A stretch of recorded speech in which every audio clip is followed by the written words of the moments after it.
সদ্গুরু চেনেন? সদ্গুরু দেখতে হলে একবার হলেও বৃন্দাবনে যাবেন। এখনো রয়েছেন লক্ষ লক্ষ হাজার হাজার মানুষ লাইন দিয়ে দাঁড়িয়ে থাকে একটা বাকে তাকে দর্শন করবার জন্য। নাম তার প্রেমানন্দ বাবা। চেনেন? নাম শুনেছেন? মোবাইলে সার্চ দিন, চলে আসবে। সদ্গুরু কাকে বলে? প্রেমানন্দ বাবা।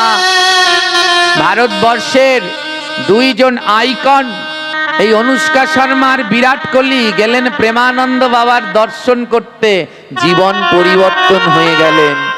যাদের গলায় এক সময় ছিল সোনার চেইন, মুক্ত মণিমুক্ত হীরের লকেট দুলতো অনুষ্কা শর্মার গলায়, সেই অনুষ্কা শর্মা বিরাট কোহলির গলায় আজ তুলসীর মালা শোভা পাচ্ছে। যেই অনুষ্কা শর্মা, যেই বিরাট কোহলি 5 স্টার হোটেল ছাড়া খাবার খেত না, তারা এখন গোবিন্দের প্রসাদ ছাড়া অন্য কিছু গ্রহণ করে না। এ হলো সদ্গুরু। বললেন এ জগতে গোবিন্দ সেই বৈকুণ্ঠের যোগী দুর্লভ ধন যদি কেউ পেতে চাও, যা কল্পবৃক্ষ দিতে পারে না, যা চিন্তামণি পাথর দিতে পারে না, সেই গোবিন্দকে একটা জিনিসই দিতে পারে। বলে সেই জিনিসটার নাম কি? প্রযোচ্ছতি গুরুপ্রীত। বলে কেউ যদি শ্রীগুরুর চরণ প্রেম আর ভক্তি ভরে আজন্মকাল সেবা করে যেতে পারো, ওই গুরু ভক্তির গুণে অনায়াসে তুমি গোবিন্দের রাতুল রাঙা চরণ লাভ করতে পারবে, যা কল্পবৃক্ষ, যা চিন্তামণি পাথর দিতে পারে না। গুরু সেবার মধ্যে দিয়ে সেই অমৃত ধন লাভ করা যায়। ধ্যান দিন, যা কল্পবৃক্ষ পাথর দিতে পারে না, যা চিন্তামণি পাথর দিতে পারে না, সেইটা দিতে পারে একমাত্র গুরু সেবা। আর এ জগতে যিনি গুরু সেবা করতে পেরেছেন নিষ্ঠার সহিত, তিনি অবশ্যই রাধা কৃষ্ণের সেই যুগল কৃপা ধন লাভ করতে পারবেন। এই ভাগ্য সবার হয় না মা। গুরু সেবা করতে হলে জন্ম জন্মান্তরের স্বীকৃতি থাকা দরকার। আমরা সবাই দীক্ষা নেই গুরুর কাছে, গুরুর কাছ থেকে মন্ত্র পাই, গুরুদেবের হাজার হাজার শিষ্য হয়, কিন্তু গুরু সেবা করতে পারে ওই হাজার হাজার শিষ্যর মধ্যে দিয়ে মাত্র কয়েকজন। যারা গুরুদেবের সাথে নিত্যদিন থাকছেন, তারা গুরুদেবের একনিষ্ঠভাবে সেবা করতে পারছেন। তাই গুরু সেবা বড় দুর্লভ। যার হয় সে বড় জন্ম জন্মান্তরের ভাগ্যবান। যার জন্ম জন্মান্তরের স্বীকৃতি আছে, সে কোনো জন্মে বিষয় আশয় সংসারকে ত্যাগ করে গুরু সেবা করতে পারে।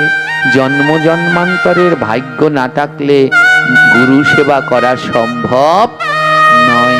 ধ্যান দিন, এক ভক্ত চরিত্রের দিকে লক্ষ্য দিন। পুরাকালে এক গুরুদেব ছিলেন, এই গুরুদেবের নাম ছিল সিদ্ধ বাবা। ওমা, এই সিদ্ধ বাবা এমন ছিলেন জানেন, যা যা চিন্তা করতেন, যে কোনো কিছু ঘটনা ঘটার আগেই উনি বলে দিতে পারতেন। যে কোনো ঘটনা ঘটার 7 দিন আগেই সিদ্ধ বাবা বলে দিতেন। এবং ওনার মুখের কথা ছিল বাকসিদ্ধ, যা বলতেন তাই হতো। এর জন্যে সবাই ওনাকে সিদ্ধ বাবা বলে ডাকতেন। যা বলতো মুখ দিয়ে একবার যেটা বেরোতো সেটাই হতো। হ্যাঁ, কলিযুগে আজ সব থেকে যেটার অভাব, কলিযুগে কিসের অভাব জানেন? আমি আমার একটা বাণীর ভিতরে লিখেছি, কলিযুগে সীতার মতো স্ত্রীর খুব অভাব, কলিযুগে লক্ষণের মতো ভাইয়ের খুব অভাব। হ্যাঁ, কলিযুগে লক্ষণের মতো ভাই পাবেন না, সীতার মতো পতিব্রতা নিষ্ঠাবান এমন স্ত্রী কলিযুগে পাবেন না। কলিযুগে শুদ্ধ সাধু গুরুদেবের বড় অভাব। আর চারদিক অনাচারে বেবিচারে ছেয়ে গেছে। এর অন্যতম একটি কারণ হলো সদ্গুরুর অভাব। আজ আমরা সবার কাছে যাই, বাবাজি আমায় একটা মাথায় ফু দিয়ে দিন, আমার আপনি একটু মুখ দিয়ে বলুন, শুনুন। আপনার মাথায় কেউ একটা ফু দিল, আপনাকে বলল আপনার এই রোগটা সেরে যাবে, এ সবার মুখের কথায় যাবে না। কার মুখের কথায় যাবে? যেই মুখ 12 বছর ধরে একটা মিথ্যে কথাও বলেনি। একটা মিথ্যে কথা 12 বছরে যে মুখ বলেনি, এক যুগে যে মুখে কোনো মিথ্যে কথা হয়নি, এক যুগের মধ্যে যেই মুখে কোনো অনাচার বেবিচার কোনো অখাদ্য কুখাদ্য গ্রহণ করেনি জন্ম জন্মান্তর, এমন মুখ দিয়ে যদি কিছু বলে তাহলে সেই কথা সিদ্ধ হয়, যা বলবে তাই হবে। কিন্তু সেই সাধু কলিযুগে বড় দুর্লভ। এই কলিযুগে শুদ্ধ সাধু শুদ্ধ গুরুর বড় অভাব মা। পুরাকালে এক বাবাজি ছিলেন, ওনার নাম সিদ্ধ বাবা। সিদ্ধ বাবার লক্ষ লক্ষ শিষ্য, লক্ষ লক্ষ শিষ্য, কারণ উনি মুখ দিয়ে যা বলতেন তাই হতো, তো তাই ওনার কোনো শিষ্যের অভাব ছিল না, লক্ষ লক্ষ শিষ্য। আর বাবাজি সেই লক্ষ লক্ষ শিষ্যকে নিয়ে গ্রামের পর গ্রাম হরিনামের বন্যায় ভাসিয়ে দিতেন, গ্রামের পর গ্রাম। তার সাথে সব সময়, যে সময় তিনি এমনি করে যেতেন, তখনও তার সাথে হাজার হাজার শিষ্য থাকতেন। হাজার হাজার শিষ্যদের নিয়ে শুদ্ধ বাবা হরিনাম করতেন। আজও গঙ্গার তীর ধরে সিদ্ধ বাবা হরিনাম করতে করতে ওই গঙ্গার তীর ধরে যাচ্ছেন। আর যাকে পায় তাকে জড়িয়ে ধরে বলে, একবার বলো না, এমন কৃষ্ণ নাম ছাড়া জগতে উদ্ধার হওয়া যাবে না। যাকে পায় তাকে ধরেই এমন হরিনাম, জড়িয়ে ধরে বলে, একবার বলো, এই হরিনাম ছাড়া উদ্ধার হওয়ার কলিযুগে আর কোনো পথ নেই।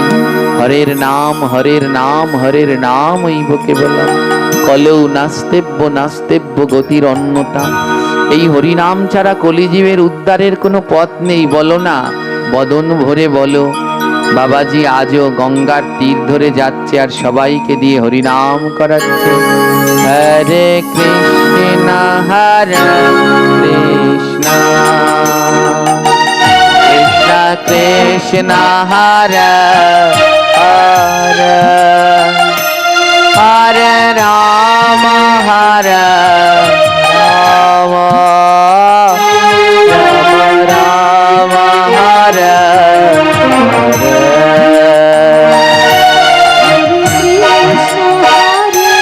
সবাই মিলে উচ্চ স্বরে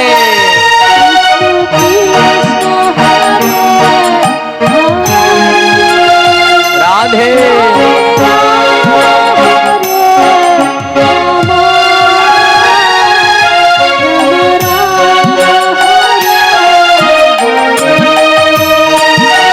হরে কৃষ্ণ হরে কৃষ্ণ কৃষ্ণ কৃষ্ণ হরে হরে হরে রাম হরে রাম রাম রাম হরে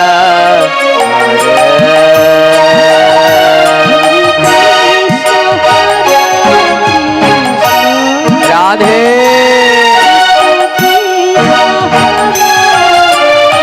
বাবা।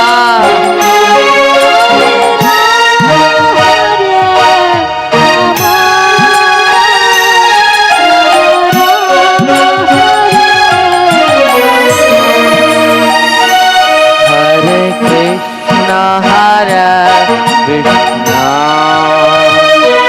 কৃষ্ণ কৃষ্ণ হরে হরে হরে রাম হরে রাম রাম রাম হরে হরে।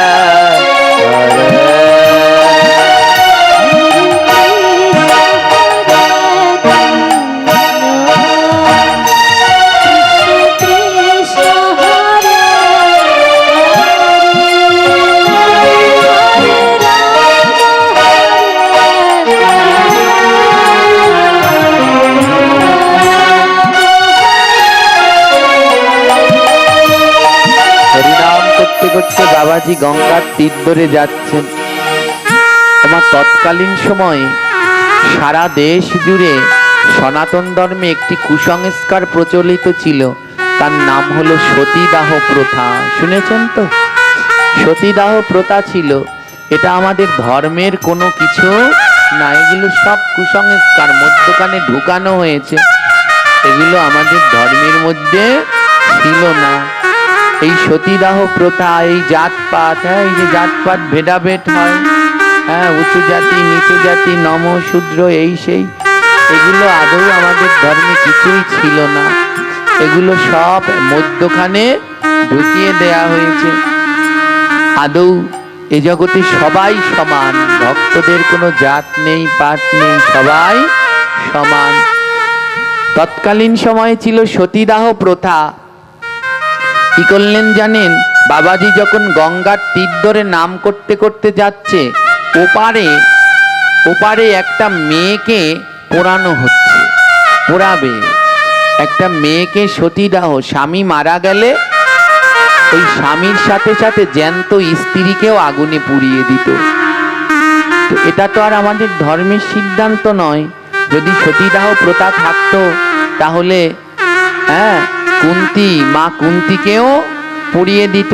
যখন সেই তার স্বামী মারা গেল তাকে পুড়িয়ে দিত না? পুড়িয়েছিল কুন্তিকে। তিনি তো তার স্বামী মারা যাওয়ার পরেও ছিলেন দাপর যুগে। যদি ত্রেতা যুগে সতীদাহ প্রথা ছিল, তাহলে দশরথ মারা যাওয়ার পরে তার 3 রানীকেও পোড়ানো হয়েছিল কি না? এগুলো সব কুসংস্কার মধ্যখানে ঢুকিয়েছে। এখনো আমাদের ধর্মে অগণিত কুসংস্কার, যা বলে শেষ করা যায় না। এগুলোকে ত্যাগ করতে হবে। শুদ্ধ সনাতন ধর্মের সংস্কারকে চিনতে হবে, বেদের বৈদিক নিয়ম মানতে হবে, কুসংস্কারকে বর্জন করে। আজ কি করলেন জানেন? বাবাজি দেখলেন, সিদ্ধ বাবা দেখলেন একটা নারীকে জোর করে ওই শ্মশানে পুড়িয়ে নিতে যাচ্ছে। বাবাজি ছুটে আসলেন, এ তোমরা কি করছো? একে পোড়াচ্ছ কেন? ওই মেয়েটা চিৎকার করে বলছে, বাবাজি আমাকে বাঁচান। ওই মেয়েটার একটা 6 দিনের বাচ্চা আছে। কয় দিনের? 6 দিনের একটা ছোট্ট বাচ্চা। আর 6 দিনের বাচ্চা অবস্থায় তার স্বামী মারা গেল। চিন্তা করেন তার কতটা যন্ত্রণা। ওই মেয়েটা চিৎকার করে বলছে, বাবাজি আমাকে বাঁচান। আমার জন্যে নয়, ওরা যদি আমায় পুড়িয়ে দেয়, আমার বাচ্চাটাকে দেখার কেউ নেই, আমার বাচ্চাটা মারা যাবে। ওই মায়ের নাম ছিল দৈববতী। ওই দৈববতী চিৎকার করে বলছে, বাবাজি আমাকে রক্ষা করুন। শুনেছি সাধুদের কাছে গেলে ত্রাণ পাওয়া যায়, আমাকে রক্ষা করুন। সিদ্ধ বাবা গিয়ে 2টি হাত বাড়িয়ে দিয়েছেন, দাঁড়াও। সমাজপতিদের বললেন, দাঁড়াও, এই দৈববতী মাকে পোড়ানোর আগে তোমাদেরকে আমাকে মারতে হবে, নইলে একে জ্যান্ত পোড়াতে পারবে না। সমাজপতিরা আগুন নিয়ে এগিয়ে আসলেন, তাহলে তোমাকেই আগে পুড়িয়ে দেই সাধু। হ্যাঁ, তৎকালীন সময়ে মা উঁচু শ্রেণী, উঁচু জাতিরা এহেন অত্যাচার করত সবার উপরে। আজ তাকে পোড়ানোর জন্য আগুন নিয়ে এসেছে। আর সঙ্গে সঙ্গে কি করলেন জানে? ওই বাবাজির হাজার হাজার শিষ্য, তো তারা সবাই লাঠি সোটা নিয়ে আগে আসলেন। আর তাদের ভয়ে সমাজপতিরা পালিয়ে গেল। সিদ্ধ বাবা দেখলেন ওই মেয়েটা বড় দুঃখী, বাচ্চা হয়েছে মাত্র 6 দিন, আর তার মধ্যে তার স্বামী মারা গেছে। 6 দিনের বাচ্চাটাকে কোলে নিয়ে মেয়েটা বসে বসে কাঁদছে। বাবাজি তার শিষ্যদেরকে আদেশ দিলেন, নাও এনার স্বামীর সৎকার করো। গ্রামের সবাই তো পালিয়ে গেছে, তোমরা সবাই মিলে সৎকার করো। সব ভক্তরা মিলে হরিনাম করে ওনার দৈববতীর স্বামীর সৎকার করলেন। সৎকার হয়ে গেল। বাবাজি দৈববতীকে বললেন, যাও মা, তোমার এই ছেলেকে নিয়ে এবার ঘরে ফিরে যাও, তোমার ছেলেকে নিয়ে ঘরে ফিরে যাও। দৈববতী বললেন, পারবো না বাবাজি, আমার আর ঘরে ফেরা হবে না। বলে কেন? বলে এখন তো আপনি বাঁচালেন, আবার যদি ঘরে যাই তখন আমায় কে বাঁচাবে? তাই আমি আর ঘরে ফিরে যেতে পারবো না। ছোট্ট 6 দিনের শিশু, আমি এখন কি করব বাবাজি, আমায় বলে দিন।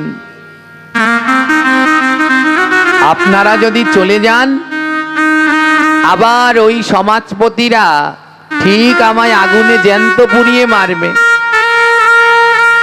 একটু ঠাঁই দেবেন বাবাজি। বাবাজি বললেন, শোন মা, আমি তো সন্ন্যাসী, সন্ন্যাসীদের আশ্রমে নারীদের থাকা নিষেধ, তাই আমার আশ্রমে তো ঠাঁই দিতে পারবো না, কিন্তু আমার আশ্রম থেকে একটু দূরে তোকে একটা কুটিয়া করে দেব, তুই ওখানে থাকবি, চল। চিন্তা করিস না, গোবিন্দের এই জগতে গোবিন্দ কাউকে ফেলে দেয় না, ফেলে দেয় না, শুধু তাকে একটু ডাকতে হবে। বাবাজি নিয়ে গেলেন দৈববতীকে, আশ্রম থেকে অনতি দূরে একটু কুটির ঘর বানিয়ে দিলেন, ওখানে থাকতে দিলেন। থাক মা, আমার এই আশ্রমে কত ভক্ত প্রসাদ পায়, তুইও প্রসাদ পাবি। বাবাজি, আমি এমনিতে প্রসাদ পেতে চাই না, আপনার এই আশ্রমে আমায় একটা কাজ দিন। বাবাজি বলছে, বেশ, তাহলে আজ থেকে এই আশ্রমের সব থালাগুলো ধুয়ে দিবি। এই ভক্তরা যে প্রসাদ পায়, এই সব থালাগুলো ধুয়ে দিবি। সেই দিন থেকে দৈববতী ওই গুরুদেবের আশ্রমে সিদ্ধ বাবার কাছ থেকে দীক্ষা নিলেন। আর সিদ্ধ বাবার আশ্রমে দৈববতী প্রতিদিন ভক্তদের থালা বাসন ধুয়ে দিতেন মা। গুরুদেবের কোলে ছেলেটা দিলেন। গুরুদেব, আজ থেকে আমি নয়, মন্ত্র নেয়ার সময় ছেলেও কোলে ছিল। গুরুদেব, আজ থেকে আমিও যেমন আপনার সন্তান, আর আমার সন্তানও আজ থেকে আপনার সন্তান। গুরুদেব বললেন, বেশ। গুরুদেব, ওর কোনো নাম রাখা হয়নি। গুরুদেব নাম রাখলেন, ছোট্ট ছেলেটার নাম রাখলেন চৈতন্য দাস। কি নাম রাখলেন? চৈতন্য দাস। জানেন, জনম দুঃখিনী প্রতিদিন ওই ভক্তদের থালা বাসন ধৌত করে। আর ওই ছেলেকে, তোমা এ জগতে প্রত্যেক সবার আগে দরকার কি জানেন? আমাদের এই সমাজকে, আমাদের এই ধর্মকে বাঁচাতে হলে আগে মাকে ভালো হতে হবে। মা যদি ভালো না হয়, তাহলে কোনোদিন সন্তান ভালো হয় না। মাটি ভালো না হলে কোনোদিন ফসল ভালো হয় না। হয় কি? জোরে বলেন। মাটি যদি অনুর্বর হয়, উর্বর না হয়, তাতে ফসল হবে? জোরে বলেন। মাটি ভালো না হলে কোনোদিন ফসল ভালো হয় না। আবার মাটি ভালো না হলে কোনোদিন সন্তানটিও ভালো হয় না। বুঝতে পারলেন অর্থ? মাটি ভালো না হলে সন্তানটিও ভালো। এখানে এই মাটিকে বলা হয়নি, মাকে বলা হয়েছে, মাটিকে, মাকে বোঝানো হয়েছে। মা যদি ভালো না হয়, তো সন্তানটিও ভালো হয় না। তাই মাকে সবার আগে ভালো হতে হয়। আমাদের জগতের প্রথম গুরু হলেন মা। প্রথম গুরুকে মা যেমন শেখাবে, সন্তান তেমন শিখবে। মা যেমন আচরণ করবে, সন্তান তেমনই আচরণ করবে। জানেন, দৈববতী তার ছেলেকে ছোটবেলা থেকে শিখাচ্ছেন। গোবিন্দের কাছে বলছে, গোবিন্দ, আমার ছেলে যেন মুখ ফুটে প্রথমে মা বলে না ডাকে, আমার ছেলে যেন মুখ ফুটে প্রথমে বাবা বলে, দাদা বলে না ডাকে।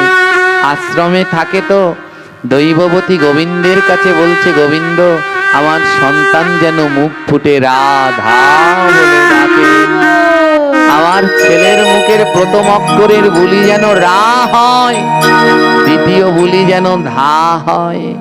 হ্যাঁ, এই হলেন প্রকৃত কৃষ্ণ ভক্ত মা।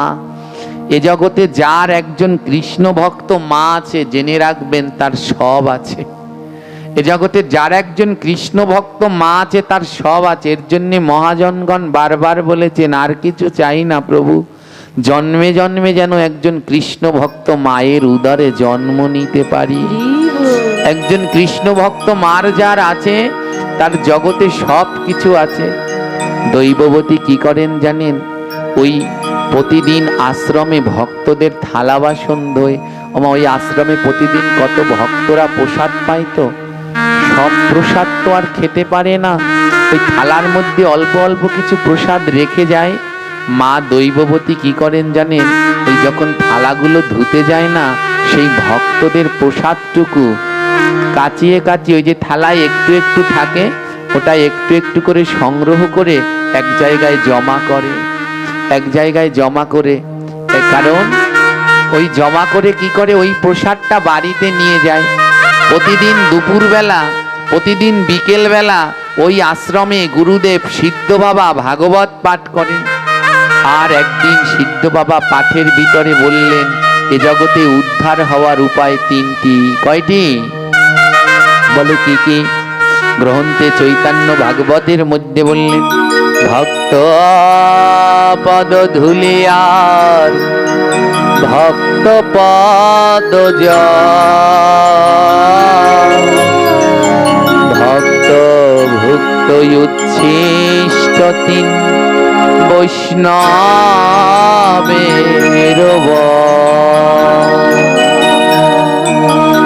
বলে উদ্ধার যদি হতে চাও, যদি তুমি বল চাও, উদ্ধার হতে চাও, তাহলে তিন জায়গায় যাও। বলে প্রথম কি? ভক্ত পদ ধুলি, ওই ভক্তের ধুলো মেখো। দ্বিতীয়টা কি? ভক্ত পদ জল, ওই ভক্তের চরণ ধৌত করে সেই ভক্তের পদ জল পান করো। আর চতুর্থটা ভক্ত ভুক্ত উচ্ছিষ্ট, ভক্ত সেবা করে ওই পাতে যে উচ্ছিষ্ট রাখে ওইটা সেবা করো। এই তিন হলো বৈষ্ণবের বল। যেই দিন থেকে ওই মা শুনেছে যে ভক্তের উচ্ছিষ্ট খেলে কৃষ্ণ ভক্ত হওয়া যায়। ওমা, এ জগতে যারা জ্ঞানী তারা কোনোদিন আগে প্রসাদ পেতে বসে না, তারা অপেক্ষা করে। যখন কোনো শুদ্ধ ভক্ত আসে, গুরু গোসাই আসে, তারা অপেক্ষা করে আগে গুরুদেব প্রসাদ পাক, আগে ভক্ত সেবা করুক, তারপরে থালায় যদি এক কণা থাকে ওই এক কণা গ্রহণ করব। এ জগতে সে বড় ভাগ্যবান মা যিনি প্রতিদিন সাধু বা গুরুর প্রসাদ ভোজন করে।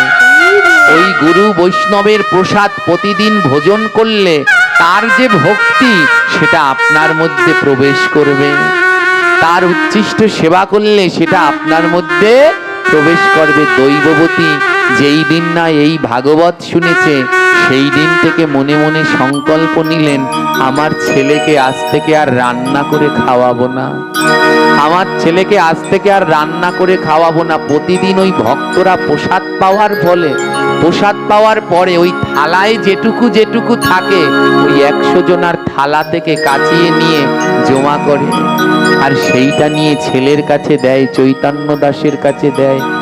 আর চৈতন্য দাসের কাছে দিয়ে কেঁদে কেঁদে বলে, বাবা, এ জগতে সব মা সন্তানকে ভালো মন্দ খেতে দেয়, কিন্তু আমি বড় কাঙাল মা, আমি তোকে ভালো মন্দ খেতে দিতে পারলাম না, কিন্তু তোর জন্য আমি ভক্তের উচ্ছিষ্ট কুড়িয়ে আনবো।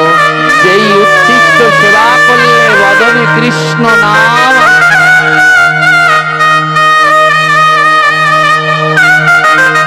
আমি তোর জন্য আর কিছু আনতে পারি আর না পারি, প্রতিদিন ভক্তের উচ্ছিষ্ট কুড়িয়ে আনবো। প্রতিদিন জানেন ওই কৃষ্ণ ভক্ত মা দৈববতী, এমন মা না হলে এমন সন্তান হবে না। ওই ভক্তের উচ্ছিষ্ট কুড়িয়ে আনে আর তাই ছোট্ট বাচ্চাকে খাওয়ায়। প্রতিদিন ওই আঙিনায় ভাগবত পাঠ হয়। চৈতন্য দাসের বয়স এখন 7 বছর। প্রতিদিন ওই মন্দিরের আঙিনায় ভাগবত পাঠ হয়। ওই ভাগবত পাঠে মা দৈববতী একেবারে দূরে এক কোণায় বসে থাকে, আর যতক্ষণ ভাগবত পাঠ হয় ততক্ষণ 2 নয়ন থেকে অজর ধারায় জল ঝরে। ওমা, এ জগতে গোবিন্দকে সবাই পায় না, এ জগতে গোবিন্দকে সে পায় যার নয়নে জল আছে। নয়নে জল না থাকলে কোনোদিন গোবিন্দ পাওয়া যায় না। ওই এক কোণায় বসে মা দৈববতী হরিকথা শ্রবণ করে আর নয়ন জলে ভেসে যায়। 7 বছরের ছেলে চৈতন্য দাস বলছে, মা তুমি কাঁদছো কেন? তোমার অনেক দুঃখ তাই না? আমাদের ভালো ঘর নেই তাই কাঁদছো? আমরা ভালো খেতে পারি না তাই কাঁদছো? মা বলছে, না রে বাবা, ভালো ঘর নেই তার জন্য কাঁদছি না, ভালো খেতে পারি না তার জন্য কাঁদছি না। ও মা, তাহলে তুমি কাঁদছো কেন? মা আঙুল দিয়ে দেখিয়ে দিচ্ছে, দেখ বাবা, ওই ব্যাসাসনে যিনি বসে আছেন উনি আমার গুরুদেব সিদ্ধ বাবা। তোর বাবা যখন মারা গেল আমাকে ওই সমাজপতিরা আগুনে পুড়িয়ে ফেলবে, ওই বাবাজি আমাকে বাঁচিয়েছিলেন, তোকে আমাকে ঠাঁই দিয়েছেন। প্রতিদিন তার জন্য আমরা গোবিন্দের প্রসাদ পাই, প্রতিদিন তার আশ্রমে থাকি বলে সাধু সঙ্গ করার সুযোগ পাই। ও মা, তাহলে তুমি কাঁদছো কেন? মা দৈববতী বলে, কাঁদছি কেন জানিস বাবা? ওই মানুষটা আমাদের এত কিছু দিল, কিন্তু একদিন ওই মানুষটার আমি সেবা করতে পারলাম না, একদিন সেবা করতে পারলাম না। কেন করছো না মা? দৈববতী বলছে, আমি যে নারী আর বাবাজি যে ব্রহ্মচারী, নারীদের ব্রহ্মচারীকে স্পর্শ করা নিষেধ, তাই আমি যে নারী, যদি পুরুষ হতাম তাহলে ওই বাবাজির চরণ সেবা করতাম। জানিস বাবা, ভাগবত পাঠের সময় বাটের শেষে ভক্তরা সবাই গিয়ে বাবাজিকে জড়িয়ে ধরে। আমারও ইচ্ছে করে একবার বাবাজিকে জড়িয়ে ধরি। যাও না কেন মা তুমি? মা, নারী পুরুষ তো পরের কথা মা। ও মা, তুমি বাবাজিকে কি বললে ডাকো? ছোট্ট ছেলেটা বড় জ্ঞানী গো, চৈতন্য দাস। দৈববতী বলে, আমি বাবা বলে ডাকি। চৈতন্য দাস বললেন, ও মা, বাবা বলে ডাকে, মেয়ে যদি বাবাকে জড়িয়ে ধরে তাতে কোনোদিন পাপ হয়? হয় না। কিন্তু মা, এই সমাজ তো ভালো নয়, এই সমাজ তো ভালো নয়। এই যে আপনারা কতজন আবেগে এসে প্রণাম করেন, জড়িয়ে ধরেন। আমি জানি আমাকে কেউ সন্তানের দৃষ্টিতে, কেউ বাবার দৃষ্টিতে জড়িয়ে ধরে, কিন্তু যাদের চোখ খারাপ তারা তো আর সেটা বুঝতে পারে না। দৈববতী বলছে, বাবারে, এটা তুই বুঝতে পেরেছিস, কিন্তু এই জগতের মানুষ এটা বুঝতে পারবে না। আমি জানি মেয়ে কোনোদিন বাবাকে জড়িয়ে ধরলে বাবার ভজন নষ্ট হয় না, কিন্তু এটা এই সমাজের মানুষ মেনে নেবে না। দৈববতী ছেলেকে বলছে, চৈতন্য দাস, তোকে তো গুরুদেব খুব ভালোবাসে। হ্যাঁ মা, খুব ভালোবাসে। জানো, বাবাজি ভাগবত পাঠ করে সবার আগে আমাকে বুকে জড়িয়ে ধরে। মা বলছে, আমাকে একটা জিনিস এনে দিবি? কি মা? আজ তোকে যখন বাবাজি বুকে জড়িয়ে ধরবে, তোকে জড়িয়ে ধরার পরে তুই কাউকে জড়িয়ে ধরবি না, তুই এক ছুটে আমার কাছে চলে আসবি, আর আমার কাছে এসে তুই আমাকে জড়িয়ে ধরবি। ওই বাবাজির গায়ে থাকা গন্ধ, অঙ্গ সুবাস যখন আমি তোকে জড়িয়ে ধরব, তখন আমার মনে হবে আমি সেই বাবাজির অঙ্গ কান্তি সুবাসকে বক্ষের মাঝে ধারণ করে। পারবি বাবা? পারবি? হ্যাঁ, একবারটি সেই বাবাজির অঙ্গ কান্তি, সেই অঙ্গ সুঘ্রাণ আমার জন্য নিয়ে আসতে পারবি? ছোট্ট ছেলে বলে, চিন্তা করো না মা, আজ বাবাজি আমাকে জড়িয়ে ধরলে আমি কাউকে স্পর্শ করব না, তার অঙ্গের পরশ আমি অঙ্গে মেখে নিয়ে আসব, তার অঙ্গের পরশ আমি অঙ্গে মেখে নিয়ে আসব। ছোট্ট ছেলে আজ ভাগবত পাঠ অন্তে বাবাজি যখন জড়িয়ে ধরলেন, আর কি করলেন জানেন? এই দেহটাকে এমনি হাত দিয়ে আগলে রাখলেন না, না, আমি এই অঙ্গের পরশ আমার মায়ের জন্য নিয়ে যাব। আমার মা বড় দুঃখী গো, আমার মা আর কিছু চাইনি, শুধু বাবাজির গায়ের একটু ঘ্রাণ কেমন সেটা জানতে চেয়েছে। সবাইকে লুকিয়ে লুকিয়ে সেই অঙ্গ পরশ নিয়ে গেছেন। আর যখন ছেলেটা গিয়ে দাঁড়িয়েছেন, মা দুটি বাহু বাড়িয়ে দিয়ে বলছেন, ওরে আয় রে ভক্ত, পরশ করি।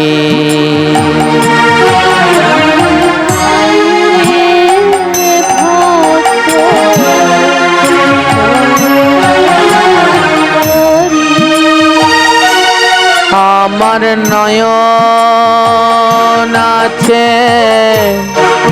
ঝরে না বাড়ি,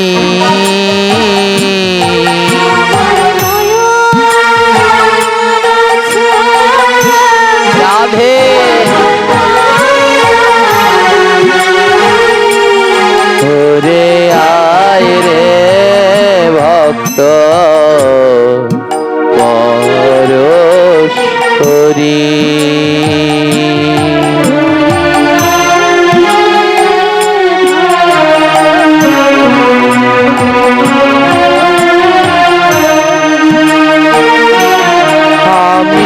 সংসার জ্বালায় জ্বলে মরি,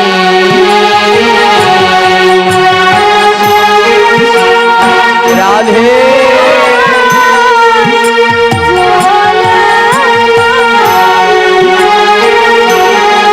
আমি সংসার জ্বালায় জ্বলে মরি,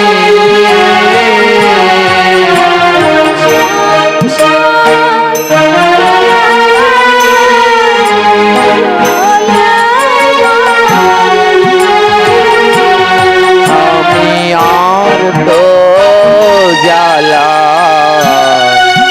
সইতে নারী।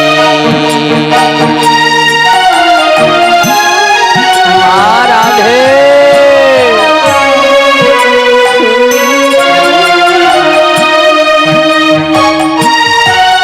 রে আয় রে ভক্ত পরশ করি,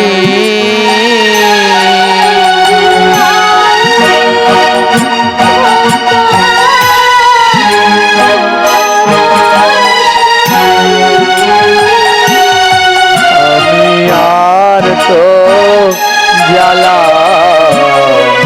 সইতে নারী।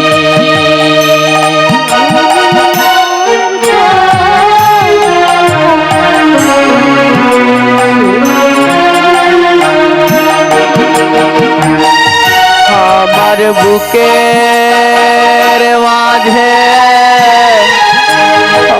অনেক জ্বালা,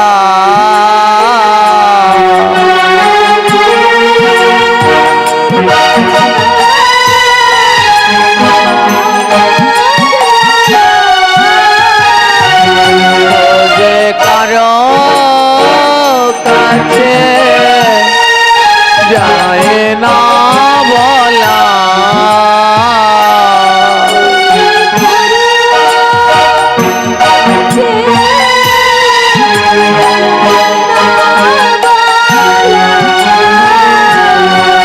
তোরা আয় রে ভক্ত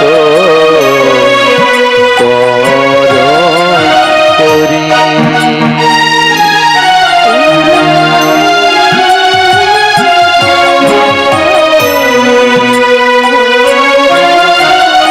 মা দৈববতী বলছে, ও ভক্ত আমার বুকের মাঝে অনেক জ্বালা। ওমা যারা কম বয়সে স্বামীকে হারিয়েছে আর ওই সন্তানকে যাদের মা হয়ে পিতার মতো করে যাদের দেখে শুনে মানুষ করতে হয়েছে, তারা জানেন তাদের হৃদয়ের মাঝে বুকের মাঝে কি জ্বালা। এই যন্ত্রণাগুলো অন্যের কাছে বলা যায় না, এ যার যন্ত্রণা সেই জানে। তাই মা দৈববতী আজ ভক্তদের কাছে ডেকে ডেকে বল, আমার বুকের মাঝে অনেক জ্বালা,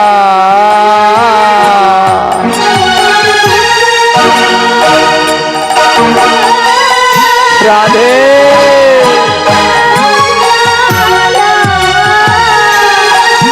যে কারো কাছে যায় না বলা,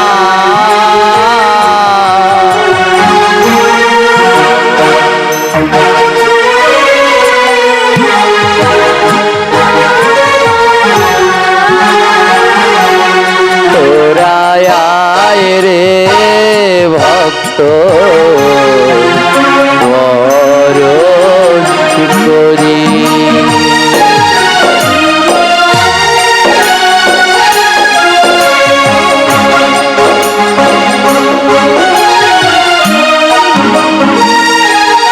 আমার তাপি তঙ্গ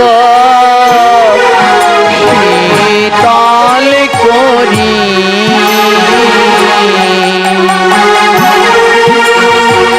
রাধে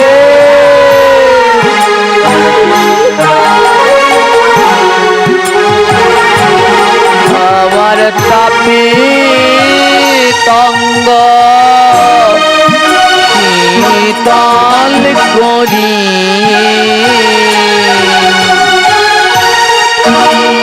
জয় জয় নিতাই গৌর প্রেমানন্দে হরি হরি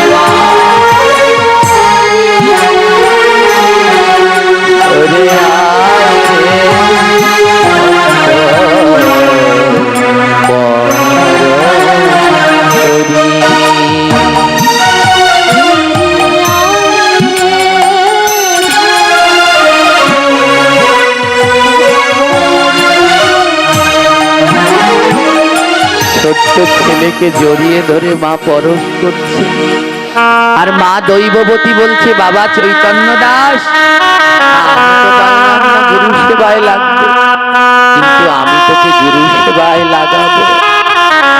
আমি তোকে এমন ভাবে তৈরি করব যেন তুই গুরুর সেবা করতে পারিস। আর এ জগতে সেই গোবিন্দ পায় গো যে গুরু সেবা করতে পারে।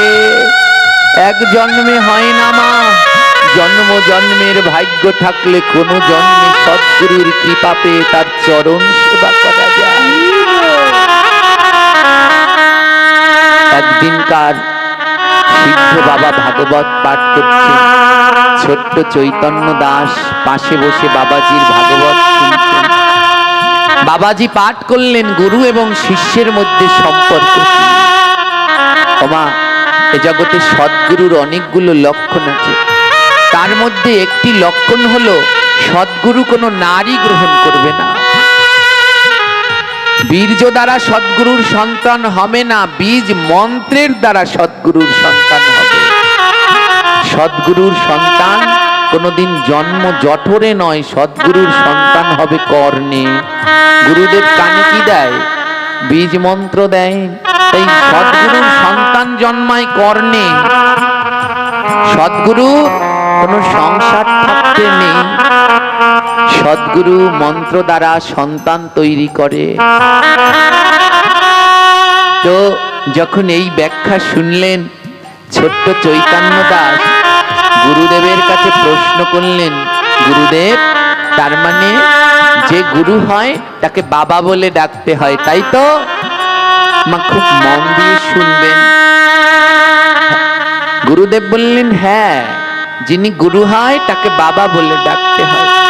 ও গুরুদেব, তাহলে আপনার কতজন শিষ্য আছে, কতজন সন্তান আছে? গুরুদেব বললেন, আমার লক্ষ লক্ষ শিষ্য। কতজন যে শিষ্য তা আমি নিজেও জানি না, ধ্যান দিন। ছোট্ট 7 বছরের ছেলে প্রশ্ন করলেন, গুরুদেব আপনার কতজন সন্তান? আর গুরু কি বললেন, আমার যে কত সন্তান তা আমি নিজেও। ছোট্ট ছেলে সবার মধ্যে দাঁড়িয়ে বললেন, গুরুদেব তাহলে আপনি সদ্গুরু হতে পারেননি। 7 বছরের ছেলেটা দাঁড়িয়ে বললেন, তাহলে আপনি সদ্গুরু হতে পারেননি। সবাই অবাক হয়ে ওর মুখের দিকে তাকিয়ে আছে। একই কথা বলছে তুমি? হ্যাঁ, গুরুদেব সদ্গুরু হতে পারেনি মানে? ছোট্ট ছেলে বলছে, গুরু যদি বাবা হয়, আর বাবার কর্তব্য তার ছেলে মেয়ে কেমন আছে সেই দিকে খেয়াল রাখা, বাবার কর্তব্য তার সন্তানদের খোঁজ রাখা, তাহলে আমাদের গুরুদেব কেমন বাবা যে সে তার সন্তান কয়জন তাই জানে না? কেমন কঠিন উত্তর প্রশ্ন করলেন, বুঝতে পারলেন?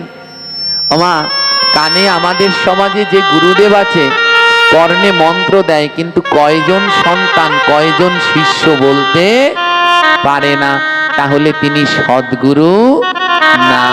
বলে পিতা সন্তান জন্ম দিল, তার কয়টা সন্তান সেই যদি পিতা না জানে তাহলে সে কেমন পিতা? ছোট্ট ছেলে বলছেন, আপনি আদর্শ পিতা হতে পারেননি, আপনি প্রকৃত গুরুদেব হতে পারেননি। গুরুদেবের কানে কথাটা গিয়ে লাগলো। গুরুদেব মনে মনে ভাবলো, কথাটা তো সত্যি, কথাটা তো সত্যিই বলেছে। আমি যদি প্রকৃত পিতা হতাম তাহলে আমার কয়জন সন্তান আমায় বাবা বলে ডাকে তা তো আমি জানতে পারতাম। গুরুদেব চৈতন্য দাসকে বলল, চৈতন্য দাস তুই একটা কাজ কর বাবা, তোর এই প্রশ্নের উত্তর আমি 7 দিন পরে দেব। কয়দিন পরে দেবে? ওই আমায় 7 দিন সময় নে, আমি 7 দিন পরে তোকে বলবো আমার কয়জন শিষ্য, আমার কয়টা সন্তান, আমি 7 দিন পরে বলবো। 7 দিনের সময় নিলেন। মা সিদ্ধ বাবা বড় নাম করা তো, বড় বিশাল মন্দির, মন্দিরের ম্যানেজার, সেক্রেটারি, সভাপতিকে ডেকে বললেন, যাও আমার যেখানে যেখানে শিষ্য আছে সবাইকে খবর দাও, আগামী 2 দিনের মধ্যে যত শিষ্য সব যেন এই মাঠে জড়ো হয়। যেই কয়জন শিষ্য মাঠে জড়ো হবে নাম লিখবে, একজন আসবে আর নাম লিখবে, যেই কয়জন আসতে পারবে সেই কয়জন আমার শিষ্য, আর যেই কয়জন আসবে না তারা আমার শিষ্য। আমার গুরু যদি খবর দেয় আর সেই ডাক শুনে যদি শিষ্যরা না আসে তাহলে তারা শিষ্যের মধ্যে পড়ে? শত বাধা বিপদ থাকলেও গুরু যদি বলে আসতে হবে, তাহলে তোমাকে আসতে হবে, তাহলে তুমি শিষ্য। কি করলেন জানেন? সভাপতি, ম্যানেজার সবাই মিলে চারদিকে ছড়িয়ে পড়লেন। দলে দলে সিদ্ধ বাবার শিষ্যরা আসতে শুরু করলেন। একজনে, যিনি ম্যানেজার, তিনি গেটের সামনে খাতা নিয়ে বসছে, একজন ঢুকছে আর নাম লিখছে, ঢুকছে আর নাম লিখছে। 3 দিন আমার সময় নিয়েছে, কয় দিনের? 7 দিনের। 3 দিন কেটে গেল। 3 দিন পরে ওই মাঠের মধ্যে 10 লক্ষ শিষ্য জমা হয়েছে। কত? জোরে বলবেন, কত শিষ্য জমা হলো?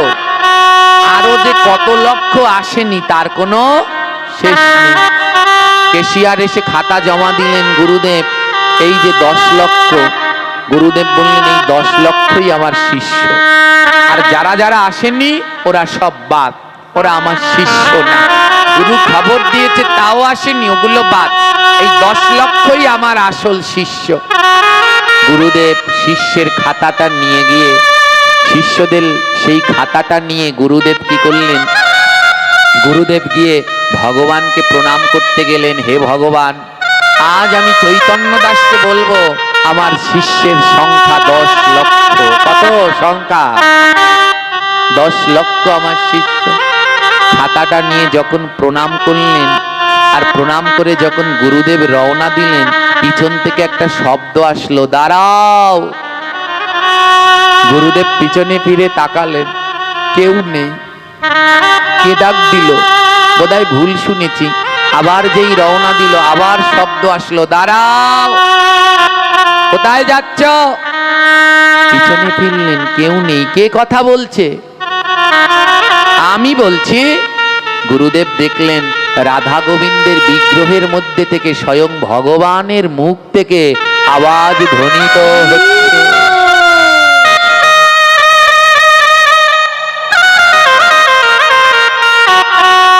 ভগবান বলছেন, দাঁড়াও।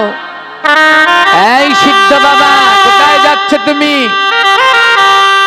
সিদ্ধ বাবার 2 নয়নে জল। প্রভু তুমি দর্শন দিলেন না, কিন্তু ভগবান দর্শন দিলেন না, কিন্তু ওই বিগ্রহের মধ্যে থেকে আওয়াজ করছে, কোথায় যাচ্ছে?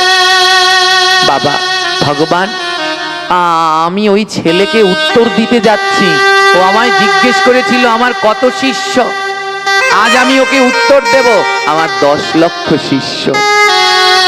ভগবান হেসে বললেন, তুমি জানো মন্ত্র দিলেই কি শিষ্য হয়? আমি আমার একটা বাণীর মধ্যে লিখেছি, মন্ত্র দিলে শিষ্য হয়, সন্তান কভু নয়। সন্তান হতে গেলে গুরুর প্রত্যেকটি বাক্য পালন করতে হয়। শিষ্য হতে পারে কিন্তু সন্তান হতে পারে না। সন্তান হতে গেলে গুরুর বাক্যগুলো পালন করতে হতে হয়। মা, ভগবান বলছে, তুমি যেই 10 লক্ষ গুনেছো এরা সব তোমার সন্তান না। না গুরুদেব, আমি কেমন করে বুঝবো? আমি কেমন করে বুঝবো যে এরা আমার, কে আমার আসল শিষ্য আর কে আমার আসল সন্তান? ভগবান বলল, যাও, আজ তুমি ব্যাসাসনে গিয়ে ওই 10 লক্ষ শিষ্যের কাছে বলবে কালকে সকালে আমার কুষ্ঠ রোগ হবে। এই একটা কথা বলবে। এই কথা শোনার পরে যেই কয়জন থাকবে সেই কয়জন গুনে নেবে। সেই কয়জন গুনে নেবে কয়জন থাকে। মা গুরুদেব ব্যাসাসনে গিয়ে দেখলেন 10 লক্ষ শিষ্য মাঠের মধ্যে বসেছে, মাঠ ভরে গেছে কানায় কানায়। গুরুদেব বললেন, হে আমার ভক্ত শিষ্যগণ, আমি তোমাদের খবর দিয়েছি কাল সকালে আমার গায়ে কুষ্ঠ রোগ হবে। ওমা যেই না বলেছে কুষ্ঠরোগ, কুষ্ঠরোগ কার গায়ে হয়? যিনি মহাপাপী তার গায়ে হয় কুষ্ঠরোগ। 10 লক্ষ শিষ্যের মধ্যে কানাকানি শুরু হয়ে গেছে। আরে এমন গুরুর কাছ থেকে নাম নিলাম, গুরুর আবার কুষ্ঠরোগ হবে? নানা বড় ভুল করে ফেলেছি। ইনি আসল গুরু নয়, গুরু হলে আবার তার কুষ্ঠরোগ হয়। 10 লক্ষ শিষ্যের মধ্যে কানাকানি শুরু হয়ে গেল। সঙ্গে সঙ্গে 4 লক্ষ শিষ্য উঠে চলে গেলেন। এ কোনোদিন আসল গুরু না। আসল গুরু হলে তার আবার রোগ ব্যাধি হয়। এই জগতে যারা সদ্গুরু তাদের সব থেকে বেশি রোগ ব্যাধি হয় জানেন কেন? জানেন? গুরুর কোনোদিন রোগ নেই, গুরুর কোনোদিন রোগ হবে না। কেন গুরুদেবের রোগ হবে? বলে তাহলে এই রোগগুলো অত শিষ্যের রোগ, অত শিষ্যের অসুখ। গুরু পিতা, পিতার সম্মুখে যদি সন্তান কষ্ট পায় গুরু মেনে নিতে পারে? পিতা মেনে নিতে পারে? যখন গুরুদেব দেখে তার শিষ্যের কোনো যন্ত্রণা কষ্ট হচ্ছে, তখন গুরুদেব তার সাধন বলে সেই অসুখগুলো নিজের মধ্যে নিয়ে আসেন। এই হলো সদ্গুরুর লক্ষণ। সদ্গুরু ছিল ঠাকুর রামকৃষ্ণদেব। গিরিশচন্দ্র ঘোষের হয়েছিল ক্যান্সার। লন্ডনের ডাক্তার বলে দিলেন গিরিশ ঘোষ আর 3 দিন বাঁচবে, আর বাঁচবে না। গিরিশচন্দ্র ঘোষ রামকৃষ্ণদেবের চরণে বলে প্রণাম করে বললেন, গুরুদেব আর আমি 3 দিন বাঁচব। গুরুদেব বুকের মধ্যে জড়িয়ে ধরে বললেন, ভয় নেই, তোকে এখনো অনেক দরকার, এই পৃথিবীর মানুষের জন্য অনেক দরকার। নাম শুনেছেন গিরিশ ঘোষের? তার এই যে গিরিশ ঘোষের সেই যাত্রাপালা বিখ্যাত ছিল এক সময়। বুকের মধ্যে জড়িয়ে ধরলেন। রামকৃষ্ণদেব বললেন, ভয় নেই, তোর কিছু হবে না। ওমা ওই যে বুকে জড়িয়ে ধরলেন, গিরিশ ঘোষের ক্যান্সার রামকৃষ্ণ নিজে নিয়ে নিলেন। 3 দিন পরে গিরিশ ঘোষ মারা গেলেন না, ঠাকুর রামকৃষ্ণ দেহ ত্যাগ করলেন। দেহটা পরীক্ষা করে দেখলো ঠাকুর রামকৃষ্ণের ক্যান্সার হয়েছে। সদ্গুরু চেনেন?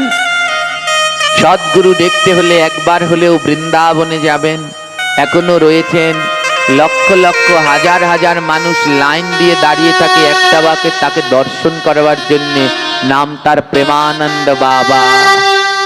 চেনেন? নাম শুনেছেন? মোবাইলে সার্চ দিন, চলে আসবে। সদ্গুরু কাকে বলে? প্রেমানন্দ বাবা। ভারতবর্ষের 2 জন আইকন। যারা ক্রিকেট খেলেন, এখানে অনেক ভাইয়েরা আছে, খেলাধুলো দেখেন।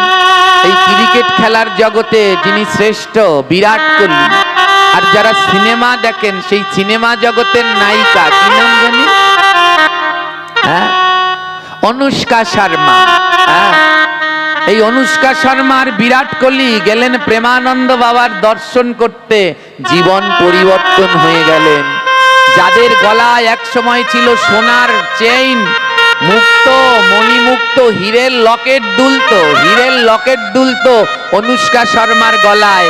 সেই অনুষ্কা শর্মা বিরাট কোহলির গলায় আজ তুলসীর মালা শোভা পাচ্ছে। যেই অনুষ্কা শর্মা, যেই বিরাট কোহলি 5 স্টার হোটেল ছাড়া খাবার খেত না, তারা এখন গোবিন্দের প্রসাদ ছাড়া অন্য কিছু গ্রহণ করে না। এ হলো সদ্গুরু।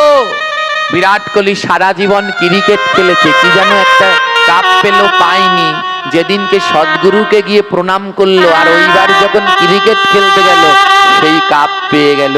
এই কিছুদিন আগেও যেন আবার একটা কোন খেলা জিতে আবার গুরুদেবকে দর্শন করতে গেল সদ্গুরু। এই প্রেমানন্দ বাবার মা 2টো কিডনি নষ্ট, আজ 20 বছর ধরে। কত? 2টো কিডনি যদি নষ্ট হয়, আমার এই কিডনিতে যাদের সমস্যা, আমার সমস্যা আছে, তাই আমি জানি এটা কি যন্ত্রণা, কি ব্যথা। কালকে সারা ব্যথায় ঠিকতে পারছিলাম না, কি যন্ত্রণা হয়েছিল কালকে। এই যন্ত্রণাটা আমি বুঝি। দুটো কিডনি না থাকলে তার তো আমার মনে হয় 5 দিনও বাঁচার কথা না, আর সে 20 বছর ধরে বেঁচে আছে। একটা ডাক্তার তাকে বলেছিল, ভারতবর্ষের সব থেকে বড় কিডনির ডাক্তার প্রেমানন্দ বাবাকে বলেছিল, বাবাজি আপনি আর 3 মাস বাঁচবেন। কিন্তু বাবাজি আজ 20 বছর ধরে দুটো কিডনি ছাড়া বেঁচে আছে। যেই ডাক্তার বলেছিল 3 মাস বাঁচবেন, সেই ডাক্তার অনেক আগে মারা গেছে। বাবাজি শুধু একটাই কথা বলে, আমার একটা কৃষ্ণ, আমার একটা কিডনি কৃষ্ণ, আর একটা কিডনি রাধা। যতদিন আমার সাথে রাধা কৃষ্ণ আছে ততদিন আমি থাকবো, কেউ কিছু করতে পারবে না। ওনার মতো এত বড় শুদ্ধ মহাত্মার কি কিডনি নষ্ট হতে পারে? ওটা কোনোদিনই ওনার কিডনি নষ্ট নয়। নিশ্চয়ই কোনো ভক্ত, কোনো একান্ত শিষ্য যার অসুখটা তিনি নিজে নিয়ে নিলেন। এই হলো সদ্গুরু। হ্যাঁ, আরেকজন সদ্গুরু তিনিও রয়েছেন, তিনি ইস্কনের আচার্য ছিল জয় পতাকা স্বামী মহারাজ, যার কাছে কিছুদিন আগে 1.5 কোটি বিধর্মী, অন্য ধর্মের 1-2 নয়, 1.5 কোটি বিধর্মী সনাতন ধর্ম গ্রহণ করেছে। 4টি কথা। তিনি বসে আছেন হুইল চেয়ারে। কেন? এগুলো তাদের রোগ নয়, শিষ্যের রোগ গুরু দেহের মধ্যে নেয়। কারণ গুরু পিতা, গুরু চায় না তার সন্তান কষ্টে থাকুক। হ্যাঁ, সিদ্ধ বাবা বললেন, আমার কুষ্ঠ রোগ হবে, কালকে থেকে আমার কুষ্ঠ রোগ হবে, আমার গায়ের মধ্যে পচন ধরবে, আমার গায়ে পোক হবে। ওমা, আপনাদের একটা কথা বলেছিলাম মনে আছে? যারা সিদ্ধ বাবা মুখ দিয়ে যা বলে তাই হয়। বাবাজি কিন্তু এটা বলে ফেলেছে, আমার কুষ্ঠ হবে, গায়ে পোক হবে, বলে ফেলেছে। যেই না এটা বলেছেন, ওই 10 লক্ষ শিষ্যের মধ্যে 4 লক্ষ কানাকানি করছে। 4 লক্ষ শিষ্য উঠে চলে গেলেন না, ইনি কোনোদিন সদ্গুরু হতে পারেন না। 4 লক্ষ উঠে চলে গেলেন। বাবাজি ম্যানেজারকে বলল, গণনা করো কত আছে। কত আছে এখন? জোরে বলুন। 6 লক্ষ রয়েছে। হ্যাঁ, 6 লক্ষ গুনে পেয়েছে। পরের দিন সকালবেলা আবার গোবিন্দকে প্রণাম করতে যাচ্ছে। গোবিন্দ, আমি বুঝতে পেরেছি আমার আসল শিষ্য 6 লক্ষ। পরের দিন যখন প্রণাম করতে গেছে, আমার কয়দিন কেটে গেল? ওই 3 দিন, এই 1 দিন, কয়দিন? আর আজকে 5 নাম্বার দিনে প্রণাম করতে গেছে, গোবিন্দ আমি পেয়ে গেছি, আমার আসল শিষ্য হলো 6 লক্ষ। ভগবান বলল, যাও আজকে ব্যাসাসনে গিয়ে বলবে, এই 6 লক্ষর মধ্যে তোমরা কে কে আমার সেবা করতে চাও? আমার তো কুষ্ঠ রোগ, কে কে সেবা করতে যাও? 5 নাম্বার দিনে গুরুদেব ব্যাসাসনে গিয়ে বললেন, এই যে আমার 6 লক্ষ শিষ্য, তোমাদের মধ্যে কে কে আমার সেবা করতে চাও? কে কে সেবা করতে চাও? একজন করে উঠছে। না বাবা আমি পারবো না, আমার সংসার আছে। না বাবা আমার ছেলে মেয়ে আছে, আমি পারবো না, আমার কি সম্ভব গুরু সেবা? উঠতে উঠতে আরো 3 লাখ উঠে গেলেন। কয় লাখ উঠে গেলেন? 5ম দিন 3 লাখ উঠে গেলেন। 5ম দিন 3 লাখ উঠে গেলেন, আর 3 লাখ রয়ে গেলেন। গুরুদেব গোবিন্দের কাছে গিয়ে বললেন, প্রভু আমার আসল শিষ্য পেয়ে গেছি 3 লাখ, ওরা আমার সেবা করতে চায়। ভগবান বিগ্রহ থেকে আওয়াজ করে বলছে, যা আজ গিয়ে বলবি যেই 3 লাখ শিষ্য সেবা করতে চায়, এদের সবার গায়ে কুষ্ঠ রোগ হবে, এদের সবার গায়ে কুষ্ঠ রোগ হবে, তাহলে বুঝতে পারবি। 6ষ্ঠ দিন ব্যাসাসনে গিয়ে বলল, তোমরা যেই 3 লাখ শিষ্য সেবা করতে চাও, তোমাদের সবার গায়ে কিন্তু কুষ্ঠ রোগ হবে। যেই না বলল কুষ্ঠ রোগ হবে, ওই 3 লাখ শিষ্য দিয়ে সব সুরসুর করে রওনা দিচ্ছে। আর যেতে যেতে মাত্র 10 জন শিষ্য রইল। কয়জন? গুরুদেবের নয়নে জল। এই করলাম, সারা জীবন সংসার করলাম না, কোনো কিছু করলাম না, নিজের সুখের চিন্তা করলাম না, এত শিষ্য করলাম, যেই শুনলো আমার সেবা করলে তাদের গায়েও কুষ্ঠ রোগ হবে, সব চলে গেল। কয়জন রয়েছে? জোরে বলুন। গুরুদেব মনে সান্ত্বনা পেল, থাক 10 জন তো আছে, তার মানে আমার ম্যানেজার, কেশিয়ার এরা সবাই তো আছে, এই 10 জন আমার প্রকৃত শিষ্য। সপ্তম দিন, ওমা উত্তর দেবে ছেলেটাকে কয়দিন সময় নিয়েছিল? আজ সেই 7 নাম্বার দিন। 7 নাম্বার দিন গোবিন্দের কাছে গুরুদেব প্রণাম করে বললেন, গুরুদেব আমি পেয়ে গেছি আমার আসল শিষ্য 7 জন, আমার আসল শিষ্য 10 জন। গোবিন্দ গিয়ে বললেন, শোন। গোবিন্দ বলল, শোন, ওই 10 জন শিষ্যের কাছে আজ গিয়ে বলবি যে এরা 10 জন তো তোর সেবা করতে চায়, তাই তো? হ্যাঁ গুরুদেব, এরা সেবা করতে চায়, আর এরা জানে আমার সেবা করলে এদেরও কুষ্ঠরোগ হবে। ওই 10 জনকে গিয়ে বলবি, তোমরা যদি আমার সেবা করো তাহলে 7 দিনের মধ্যে তোমরা মারা যাবে। এই 10 জনকে গিয়ে বলবি, তোমরা যদি আমার সেবা করো কয় দিনে মারা যাবে? 7 দিনে। গুরুদেব গেলেন, বিশাল বড় মাঠ, কেউ নেই, মা খালি হয়ে গেছে, মাত্র 10 জন বসা। গুরুদেব ওই 10 জন শিষ্যকে গিয়ে বললেন, সপ্তম দিনে জানিস তোরা যে আমার সেবা করবি, আমাকে ভগবান বলে দিয়েছে আমার সেবা করলে সে 7 দিনের মধ্যে মারা যাবে। যেই না এই কথা বলেছে, ম্যানেজার এসে বলল, গুরুদেব চাবিটা নিন। কেন? আমার বাড়িতে কাজ আছে। পালিয়ে গেল। কেশিয়ার বলল, আমার মেয়ের বিয়ে দিতে হবে, আমি এখনই মরতে পারবো না। চলে গেলেন। যেতে যেতে মা সবাই চলে গেলেন, মাঠ ফাঁকা, গুরুদেবের 2 নয়নে জল ঝরছে, কেউ নেই, সমস্ত মাঠটা ফাঁকা। গুরুদেবের সামনে বসে আছে ছোট্ট ছেলে চৈতন্য দাস, আর মাঠের শেষ প্রান্তে বসে আছে সেই শিষ্যা দৈববতী। গুরুদেব ডাক দিলেন, দৈববতী এদিকে আয় মা। দৈববতী আসলেন। গুরুদেব জিজ্ঞেস করলো, তুই যাবি না? কোথায় যাব গুরুদেব? কেন তুই শুনতে পাসনি? তুই শুনতে পাসনি যে আমার সেবা করবে সে 7 দিনের মধ্যে মারা যাবে? তুই এখানে বসে আছিস কেন? দৈববতীর 2টি নয়নে জল। গুরুদেব যদি আপনার সেবায় 1 দিনের জন্যও সুযোগ পেতাম, 7 দিন না, যদি 1 মুহূর্তের জন্যও সেবা পেতাম, আমি 1 দিনের মধ্যে মরে গেলেও ধন্য হতাম। আমি মনকে বলতাম আমি গুরু সেবা করে মরেছি, কিন্তু আমি যে নারী। ও গুরুদেব, আপনি ব্রহ্মচারী, আমি যে নারী, আমি যে আপনার সেবা করার অধিকার নেই। গুরুদেব আমি তো পারবো না আপনার সেবা করতে।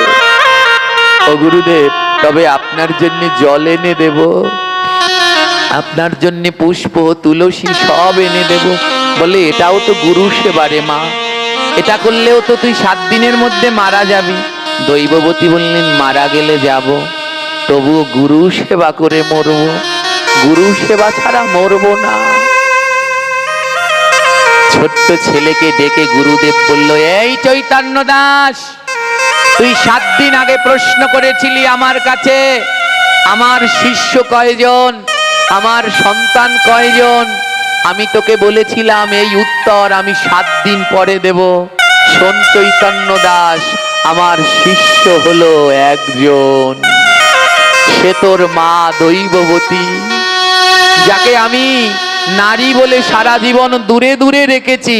ওই আমার প্রকৃত শিষ্য, আমার দুর্দিনেও আমাকে ছেড়ে যায়নি। আমার একজনই শিষ্য, আর আমার শিষ্য নাই। আজ আমায় সবাই ছেড়ে চলে গেছে। হে কৃষ্ণ ভক্তগণ, শিক্ষা নিন। আজ যেই ছেলে, যেই মেয়ে, যেই সন্তান, আত্মীয়, পুত্র পরিজনের জন্য এত খাটছেন, যেদিন আপনার জীবনেও এই রকম সময় আসবে, সবাই সুর করে পালিয়ে যাবে, কেউ আপনার পাশে থাকতে চাইবে না। তাই এ জগতে যাকে ধরবেন সেই ঠকাবে, শুধু একজনকে ধরলে ঠকাবে না। বলে, কাকে ধরবো? বলে, ধরুন, শক্ত করে আমার গৌর গোবিন্দের চরণ 2টি ধরুন, গোবিন্দের ভজন করুন, আমার গোবিন্দ আপনাকে ঠকাবে না। ধন্য মা দৈববতী। ও মা, আমি মুখ থেকে যখন বলে ফেলেছি আমার কুষ্ঠরোগ হবে, ও মা আমার কুষ্ঠরোগ হবে, তাই মারে আমি বুঝতে পারলাম এই সবই বৃথা। হাজার হাজার শিষ্য করেও আমি বুঝতে পারলাম এই সব বৃথা। তাই গুরুদেব সিদ্ধ বাবা বললেন আমার বাকি জীবনটা আমি কাশী গিয়ে কাটাবো। দৈববতীকে বললেন মা, এই আশ্রম এই মন্দির আমি তোকে দিয়ে গেলাম, আমি চললাম কাশীতে, আমার জীবনটা আমি কাশীতে গিয়ে বিশ্বনাথের ভজন করব। তাই আমি কাশী ধামে রওনা দিলাম। যখন গুরুদেব রওনা দিলেন, দৈববতী ডাকছে, গুরুদেব একটুখানি দাঁড়াবেন, একটুখানি দাঁড়াবেন। গুরুদেব দাঁড়ালেন। কি মা? দৈববতী বললেন গুরুদেব, গুরুর কাছ থেকে দীক্ষা নিলে গুরু দক্ষিণা দিতে হয়। ও গুরুদেব, আমার মন বলছে আপনার সাথে আর হয়তো আমার দেখা হবে না, তাই গুরুদেব আমার কাছ থেকে দক্ষিণা নেবেন না। দৈববতী কথা শুনে গুরুদেব বললেন কি দক্ষিণা দিবি মা, কি দক্ষিণা দিবি? বলে একটুখানি দাঁড়ান। ও মা, কাউকে কিছু দিলে, কারো কিছু গুরুদেবকে যদি দিতে চান, নিজের সব থেকে প্রিয় জিনিসটা গুরুর চরণে দিয়েন।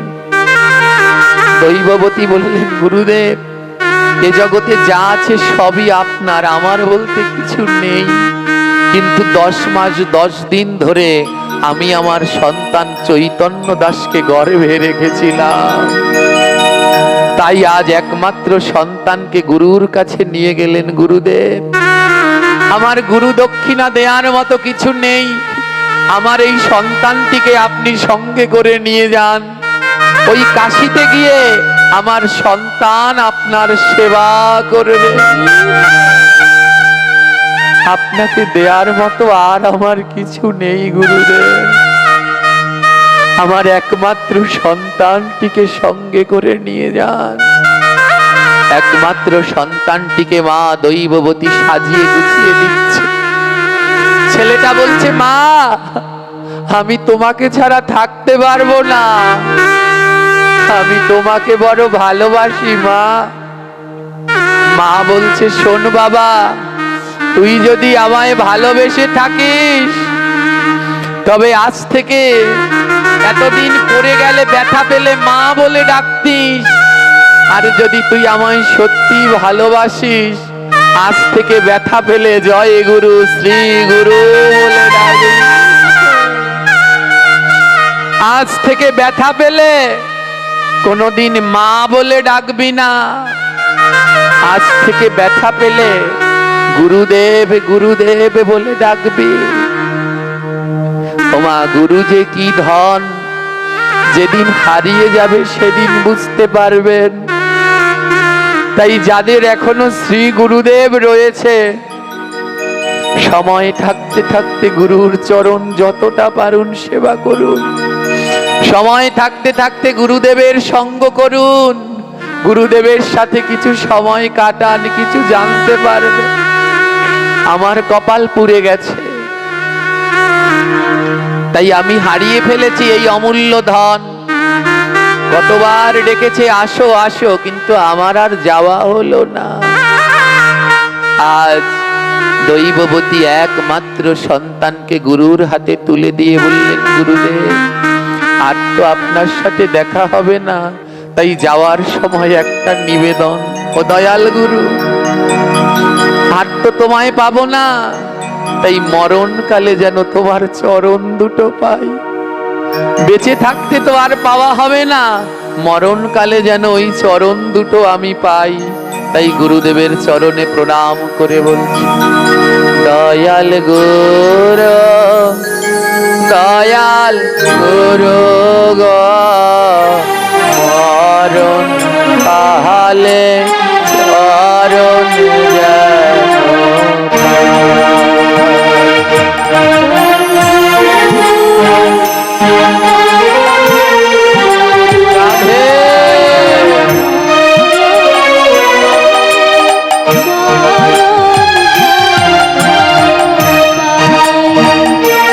দয়াল গুরু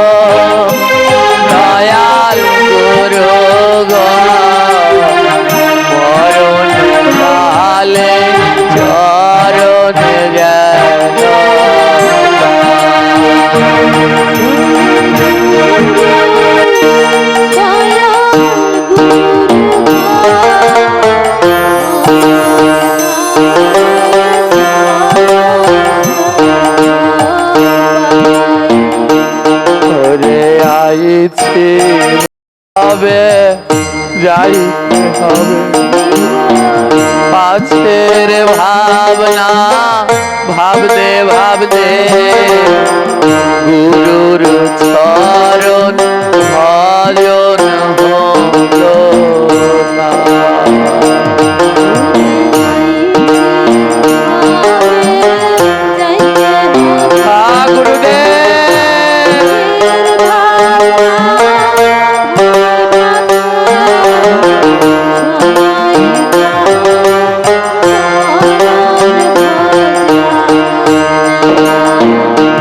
দয়াল গুরু দয়াল গুরু মরণ কালে মরণ যেন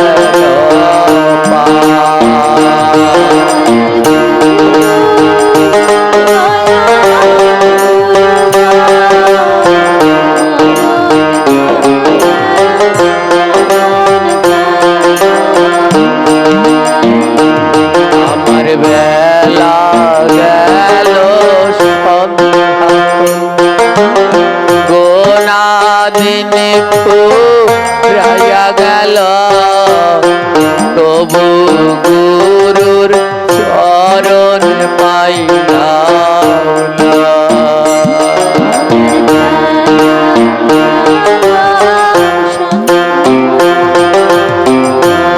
কালে চরণ যেন পাই।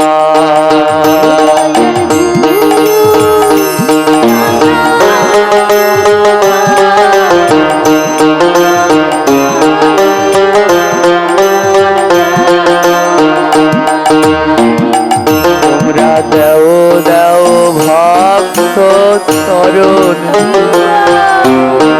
মুখে যেন গুরু বলি, আমার গুরু ভবের মাঝে না।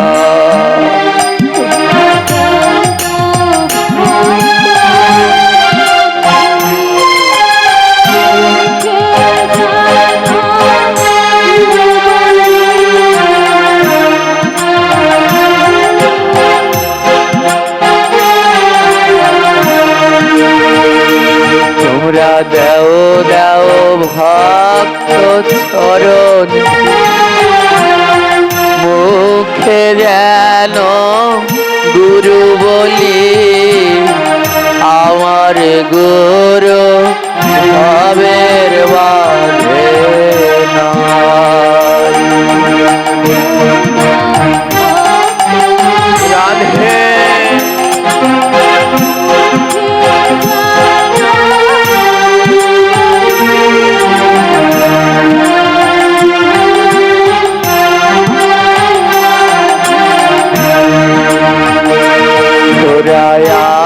আয় ভক্ত পরশ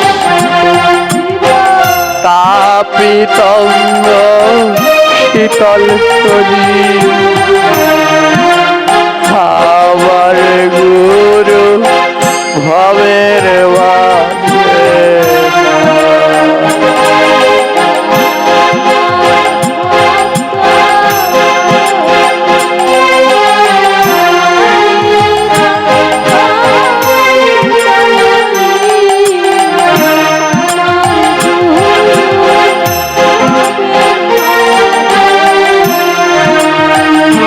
বলো হরে কৃষ্ণ হরে কৃষ্ণ কৃষ্ণ হরে হরে, হরে রাম হরে রাম রাম হরে হরে হরে।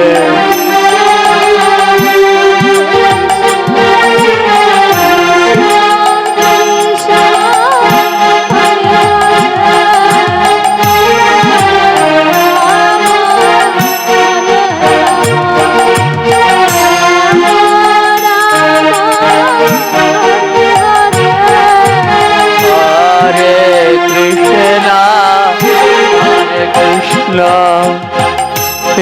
কৃষ্ণ কৃষ্ণ হরে হরে হরে রাম হরে রাম রাম রাম হরে হরে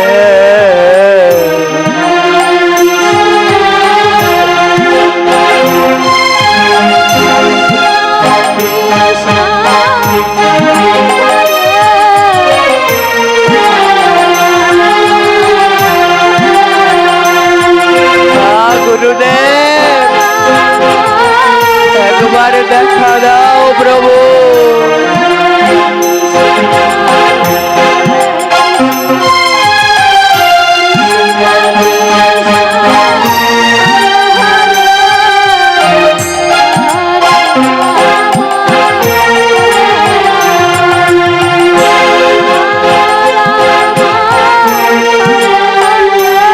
আমি পাশানে খুঁজিব মাত্র ভুলাতে গরাব মন গুরু কোথায় গেলে পাবো।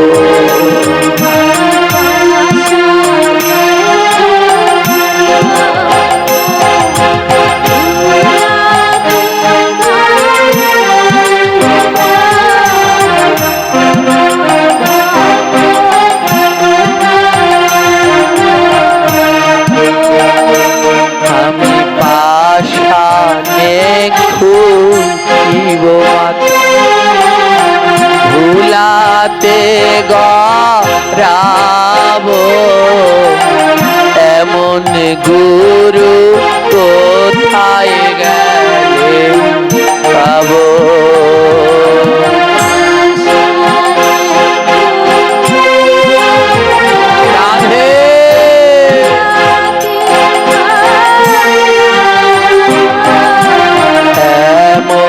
গুরু কোথায়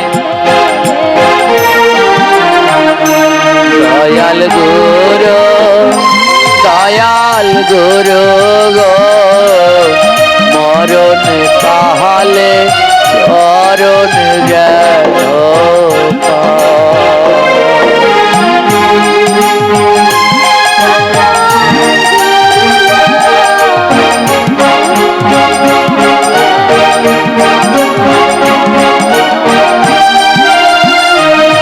দৈববতী তার একমাত্র সন্তান চৈতন্য দাসকে বললেন, যা আজ থেকে গুরু সেবা কর। গুরুদেব বলল, মা তোর একমাত্র সন্তান, তুই তো জানিস আমার মুখের কথা মিথ্যে হয় না, আমার সেবা করলে 7 দিনের মধ্যে মারা যাবে। জনম দুঃখিনী মা দৈববতী বললেন, গুরুদেব আমার সন্তান যদি গুরু সেবা করে মারা যায়, আমি জেনে নেব আমার সন্তান গোবিন্দের চরণে পৌঁছে গেছে।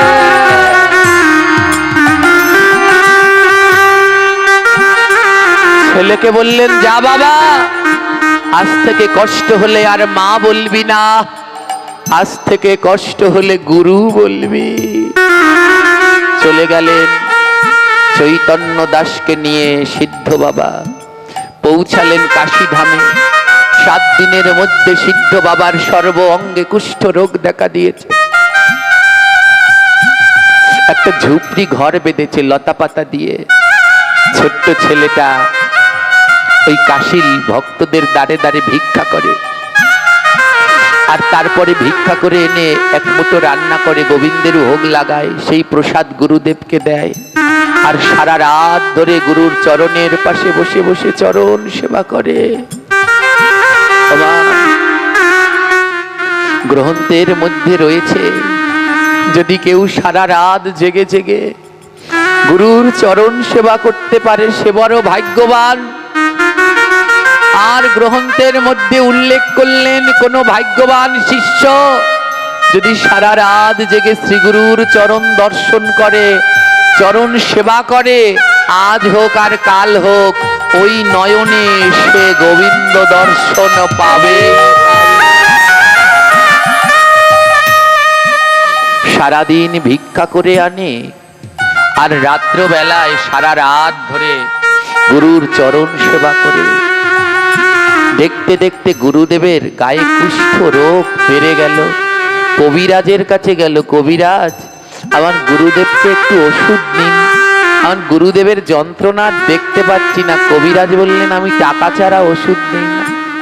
তোর কাছে টাকা আছে? না, নেই। কোনো দামি রত্ন আছে? কবিরাজ, আমার মা, আমি আসার সময় আমি লুকিয়ে লুকিয়ে আমার মায়ের একটা আঁচল এনেছি, এক টুকরো শাড়ির আঁচল এনেছি, এটাই আমার কাছে দামি রত্ন। আমার এই শাড়ির আঁচলটা নেবে? জানো কবিরাজ, আমার রাত্রবেলায় খুব কষ্ট হয়। আমার মা তো আমায় ঘুম পাড়িয়ে দেয়, আমার মা তো পাশে নেই, তাই আমার খুব কষ্ট হয়। ছোট্ট ছেলেটার গায়েও ওই যে বলেছে যে সেবা করবে 7 দিনের মধ্যে সেও মারা যাবে, ওই ছোট্ট ছেলেটার গায়েও কুষ্ঠ রোগ দেখা দিয়েছে, ওরও যন্ত্রণা হচ্ছে। আর যখন যন্ত্রণা হচ্ছে রাতের বেলা ঘুম আসে না।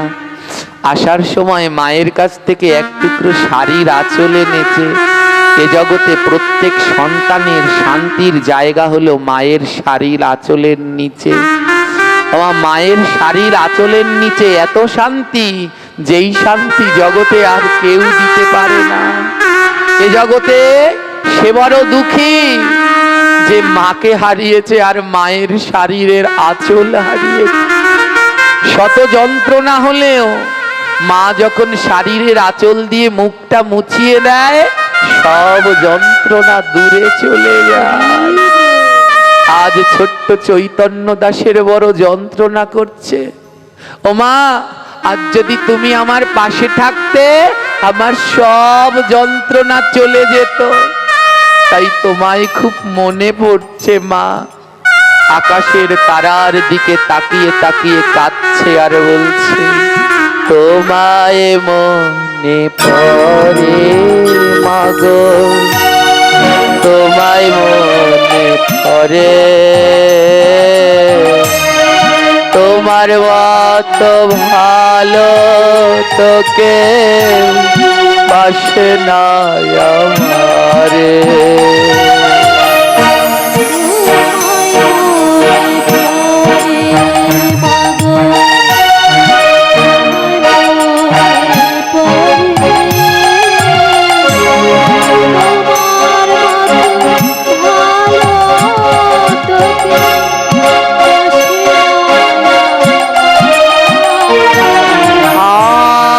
কষ্ট যদি হয় মাগো, কেউ তো দেখে না।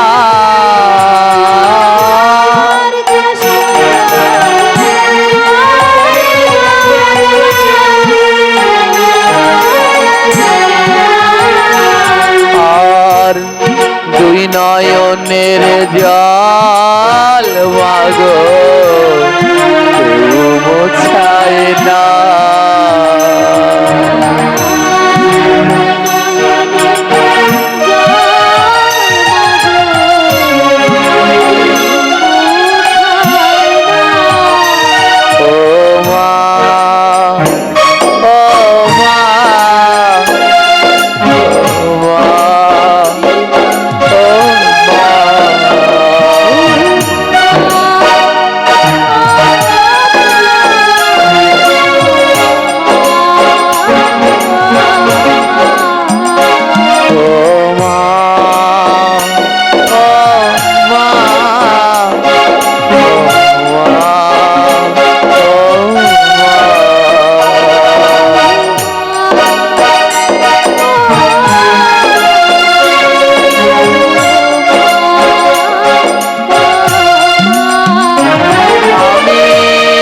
কত কষ্ট দিয়া ছিবা তোমার অন্তরে,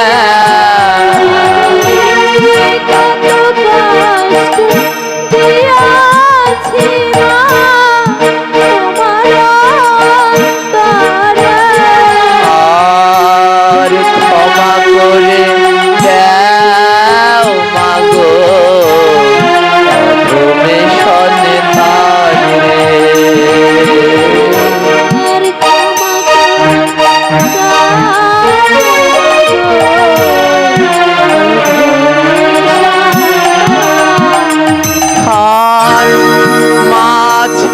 যারা থাকে যারা তারা বোঝে দুঃখ,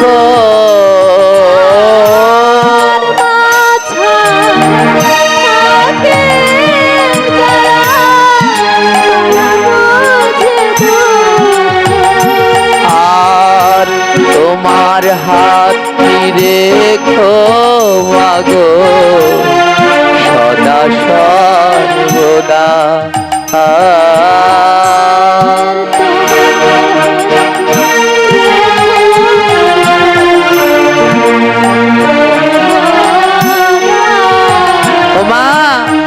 এ জগতে যিনি মা ছাড়া থাকে সে বোঝে তার কি দুঃখ। তাই যত দূরে থাকো মা, তোমার আশিসের হাত আমার মাথায় রেখো। আর তোমার হাত যদি আমার মাথায় থাকে, আমি শত সমুদ্র পাড়ি দিয়েও সামনের দিকে আগাতে পারবো। ও মা, ও মা, ও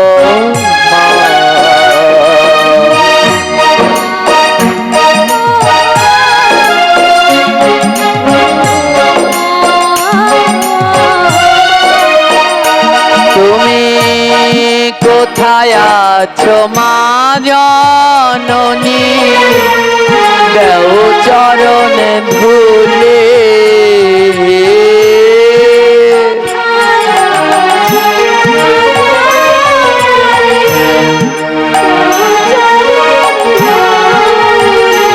হে কৃষ্ণ ভক্তগণ, কত ভক্তের চরণ ধুলি মাখলেন, কত গুরুর চরণ ধুলি মাখলেন। এ জগতে যদি আসল চরণ ধুলি মাখতে চান, তাহলে জেনে নিন সে হলো গর্ভধারিণী মা। তাই সময় থাকতে থাকতে ওই গর্ভধারিণী মায়ের চরণ ধুলা মেখে নিন। যেদিন থাকবেন না সেদিন বুঝতে পারবেন কি যন্ত্রণা।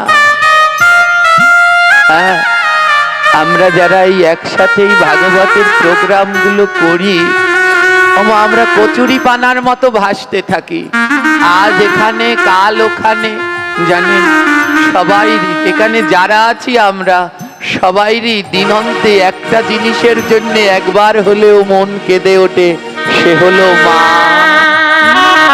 সে হলো মা। আর মায়ের জন্য এখানে যারা আছে, যারা বাজাচ্ছে, কীর্তন করছে, আপনাদেরই সন্তান। যখন মায়ের কথা বলে ব্যাসাসনে বসে অজর ধারায় জল ঝরতে থাকে। কারণ মায়ের মতো জগতে যতই ভালোবাসুক, মায়ের মতো এই নিঃস্বার্থ ভালোবাসা কেউ বাসবে না।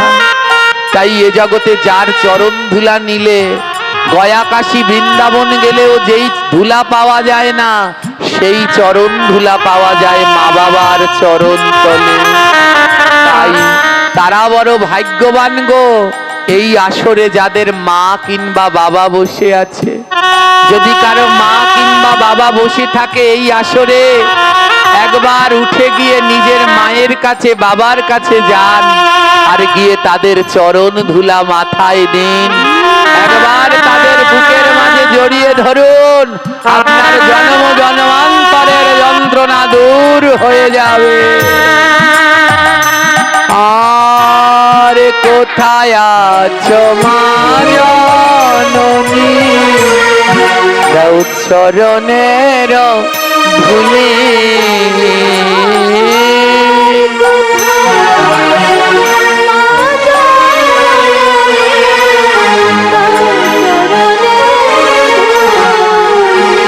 আর তুমি বিনা কে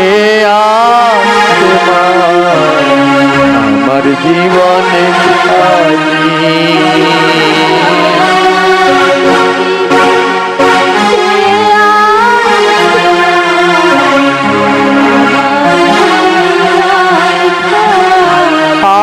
আর কেউ তো মোছায় না মা নয়নের জল।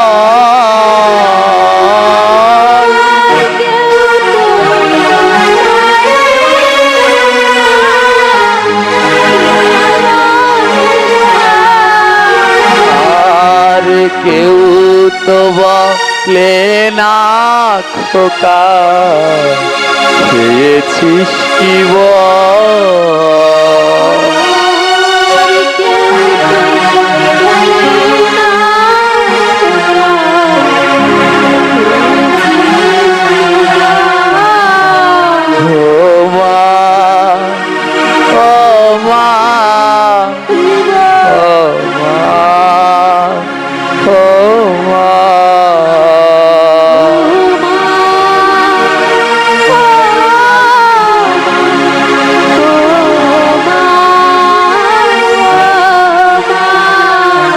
আমার বুকের ব্যথা বুকে রইল, বোঝার কেহ না।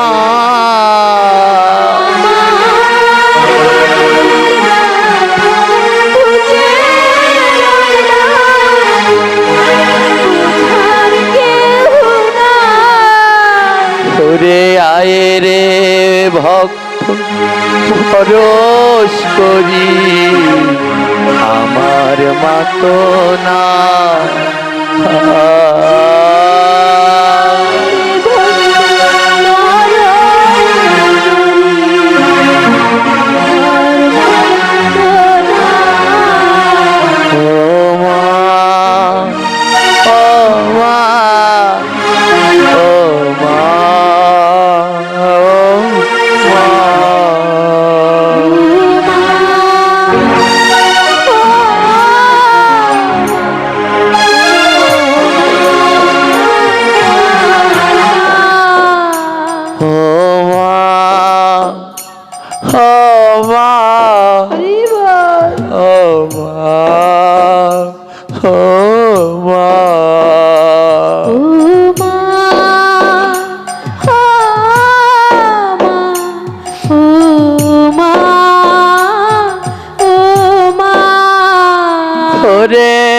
জনম দুঃখিনী আমার গর্ভধারী মা,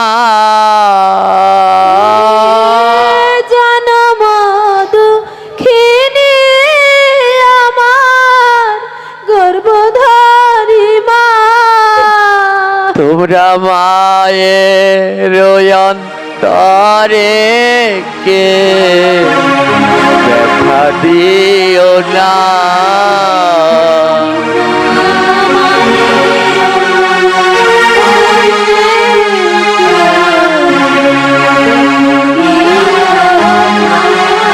ওরে মাহারালে ভবের মাঝে আর পাবে না।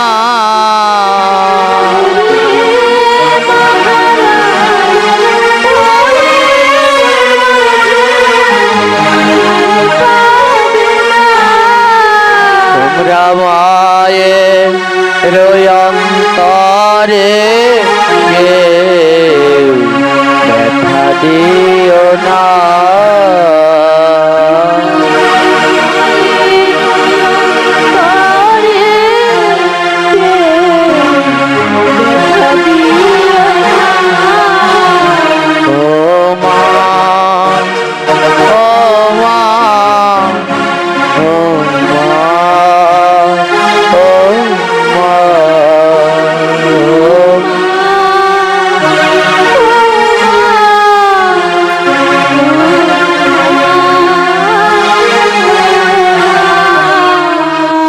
আকাশের দিকে তাকিয়ে ছোট্ট ছেলেটা কাঁদছে আর মায়ের কথা মনে পড়ছে। মা, তুমি আমায় বলেছিলে যদি যন্ত্রণা হয় মা না বলে যেন গুরু বলি, কিন্তু আমি পারছি না, শুধু বারবার তোমার কথা মনে পড়ছে।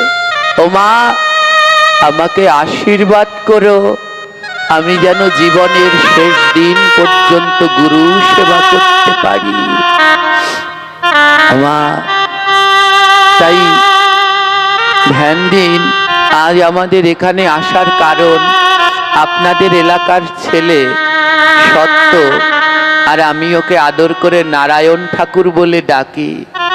কালকে সে আমার কাছ থেকে দীক্ষা নেবে, আর আমাদের নতুন আরেকটি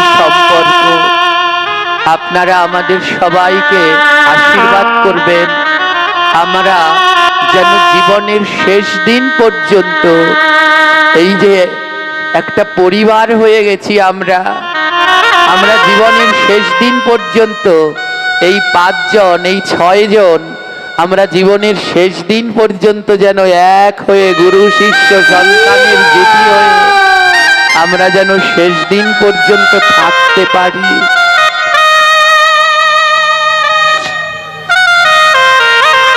জানেন, ছোট্ট চৈতন্য দাসের মাথায় ঘা হয়ে গেছে। বৈদ্য বলে দিয়েছেন তোমার গুরুকে বাঁচাতে হলে প্রতিদিন গঙ্গা থেকে জল এনে গুরুর ক্ষত সারাতে হবে। গঙ্গাটা 3 মাইল দূরে, গঙ্গা দিয়ে জল আনতে যায়, আর জল আনতে গিয়েছে, কেমন গুরু সেবা করেছে জানেন? যখন জল তুলতে গেছে মাথাটা নুইয়েছে, মাথার খোলসটা জলের মধ্যে পড়ে গেছে, পচে খোলসটা পড়ে গেছে। আবার খোলসটা গঙ্গার জলে ধুয়ে মাথায় রেখে বলছে, খোলস করিস না, যতদিন গুরু আছে ততদিন যেন গুরুর সেবা করতে পারি। এই হলো মা গুরুর সেবা। এমন গুরু হলে তার সেবা করা যায়। আমি যোগ্য গুরু না, আমি জানি গুরুর কোনো গুণই আমার ভিতরে নেই, কিন্তু এই যে আমাদের দলে যারা দেখছেন, এরা আমায় এত যত্ন এমন করে রাখে, তুলোর মধ্যে যেমন পাখির বাচ্চাকে রাখে, কিন্তু আমি পারলাম না। তাই পরের জন্মে এদের বাড়িতে যেন কুকুর হয়ে জন্মে এদের কোনো সেবার কার্যে লাগতে পারি প্রভুর কাছে, ভক্তের কাছে। আজ এই মিনতি, এছাড়া তো আবার আর কোনো গতি নাই। আমি তো পারলাম না সেই সদ্গুরু হতে।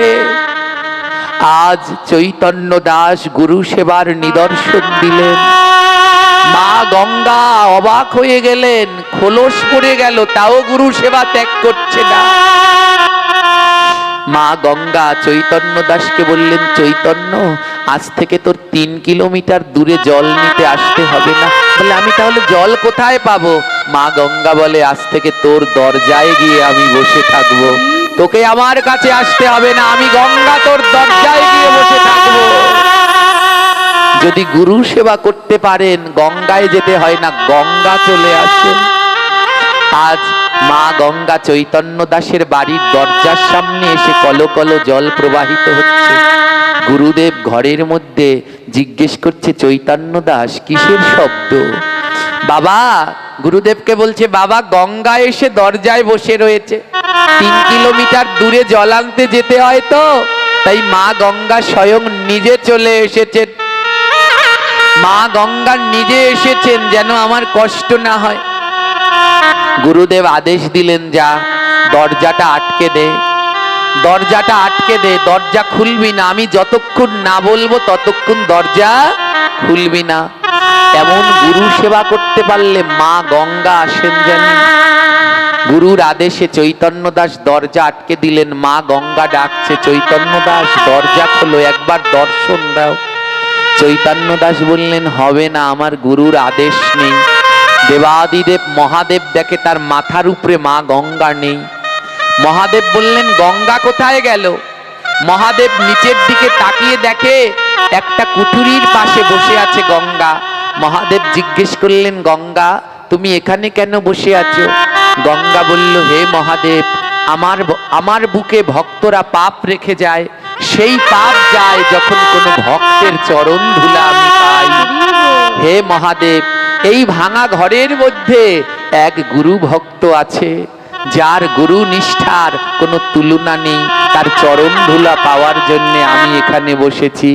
মহাদেব বলল, তাহলে আমিও বসি, যদি তার চরণ ধুলা আমিও একটু পাই। দেবাদিদেব মহাদেবও বসলেন। দেখতে দেখতে মা পার্বতী, কার্তিক, গণেশ, স্বর্গের সমস্ত দেবতাগণ আসলো, আর সবাই এসে ডাকলো, হে গুরু ভক্ত একবার দর্শন দাও, হে গুরু ভক্ত একবার তোমার চরণ ধুলি দিয়ে আমাদের পবিত্র করো। সবাই মিলে ডাকতে লাগলেন, জয় ভক্ত, জয় ভক্ত, গুরু ভক্তের জয়। জয় ভক্ত গুরু ভক্তের জয়। আর চৈতন্য দাস বলছে জয় গুরু শ্রী গুরুর জয়। বলো জয় গুরু শ্রী গুরুর জয়। সবাই মিলে ডাকছে কিন্তু দরজা খুলছে না। আমার ওই ছেলেটা দুর্গার তপস্যা করেছে, জোরে বলে, শিবের তপস্যা করেছে, চন্দ্র সূর্যের তপস্যা করেছে, কিন্তু সবাই লাইন দিয়ে দাঁড়িয়ে রয়েছে। বলে গুরুর ভজন করলে শিব দুর্গা কালী মনসা সব অনায়াসে লাভ করা যায়।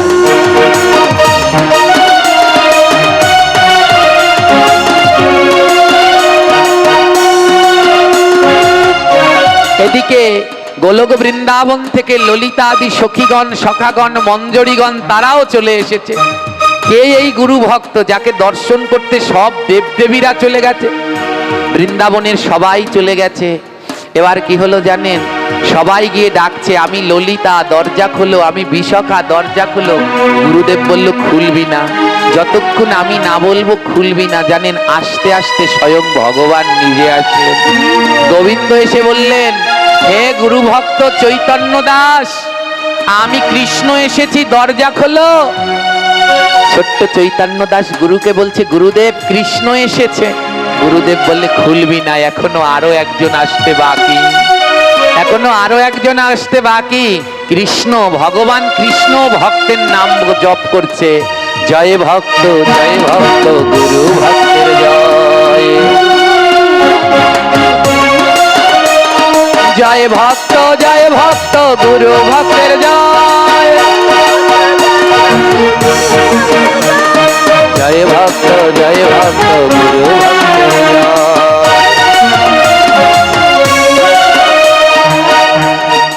দরজা খুললেন না। রাধারানী গোলক বৃন্দাবনে তাকিয়ে দেখে কেউ নাই, স্বর্গেও কেউ নেই। সবাই কোথায় গেলেন? নিচের দিকে তাকিয়ে দেখে সব লাইন দিয়ে দাঁড়িয়েছে। লাইনে লাইনে দেব দেবী সমস্ত পার্শ্বদরা দাঁড়িয়েছে। তাই রাধারানী বলে এবার আমিও যাই। তো আমি কি নিয়ে যাব? তাই রাধারানী কি করলেন? ভক্তের জন্য নিজের হাতে একটা ফুলের মালা গাঁথলেন। এবার ফুল মালা লইয়া আমার শ্রী রাধিকা যায়। আরে তাহা দেখি সখী গণ জয় ধ্বনি দেয়। ফুল মালা লইয়া আমার শ্রী রাধিকা যায়। আবার তাহা দেখি সখী গণ জয় ধ্বনি দেয়। রাধা যায় যায় যায় রে, যায় যায় রে। আদি ভক্ত দর্শনের লাগি শ্রী রাধা যায় রে।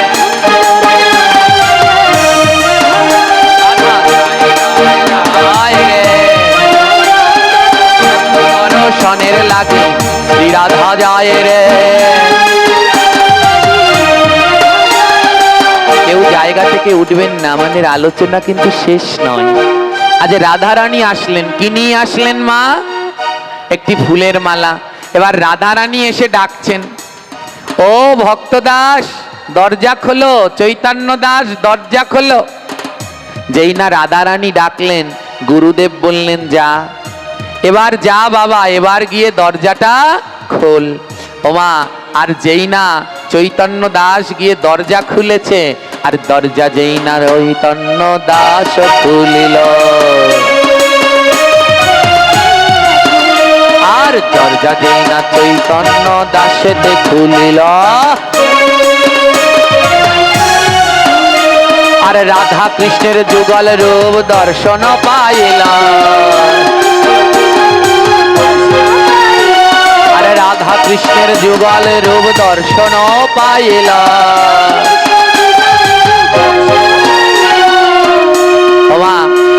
এই জায়গাটুকু খুব মন দিয়ে শুনবেন, নইলে এই পাঠের বুঝতে পারবেন না মর্মার্থ। রাধারানী বলল চৈতন্য দাস, তোমার গুরু ভক্তিতে আমি বড় সন্তুষ্ট, তুমি আমার কাছে একটা বর চাও।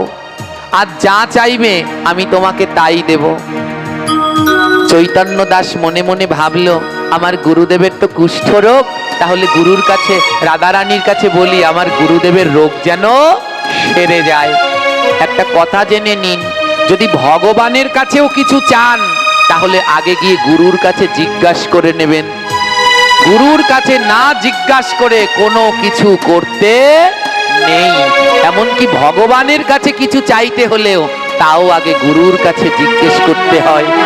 চৈতন্য দাস ছিলেন সেই শিষ্য, গুরুর কাছে গিয়ে বললেন, গুরুদেব, ও গুরুদেব, রাধারানী না আমাকে একটা বর দিতে চায়।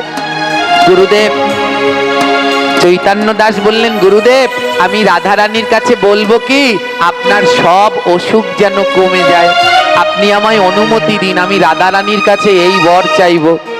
ওমা, যেই না এই কথা বলেছে, গুরুদেব বলে আমার কাছে আয়। ওমা, চৈতন্য দাস কি কোনো খারাপ বলেছে? জোরে বলুন, আপনারা বুঝতে পারছেন তো?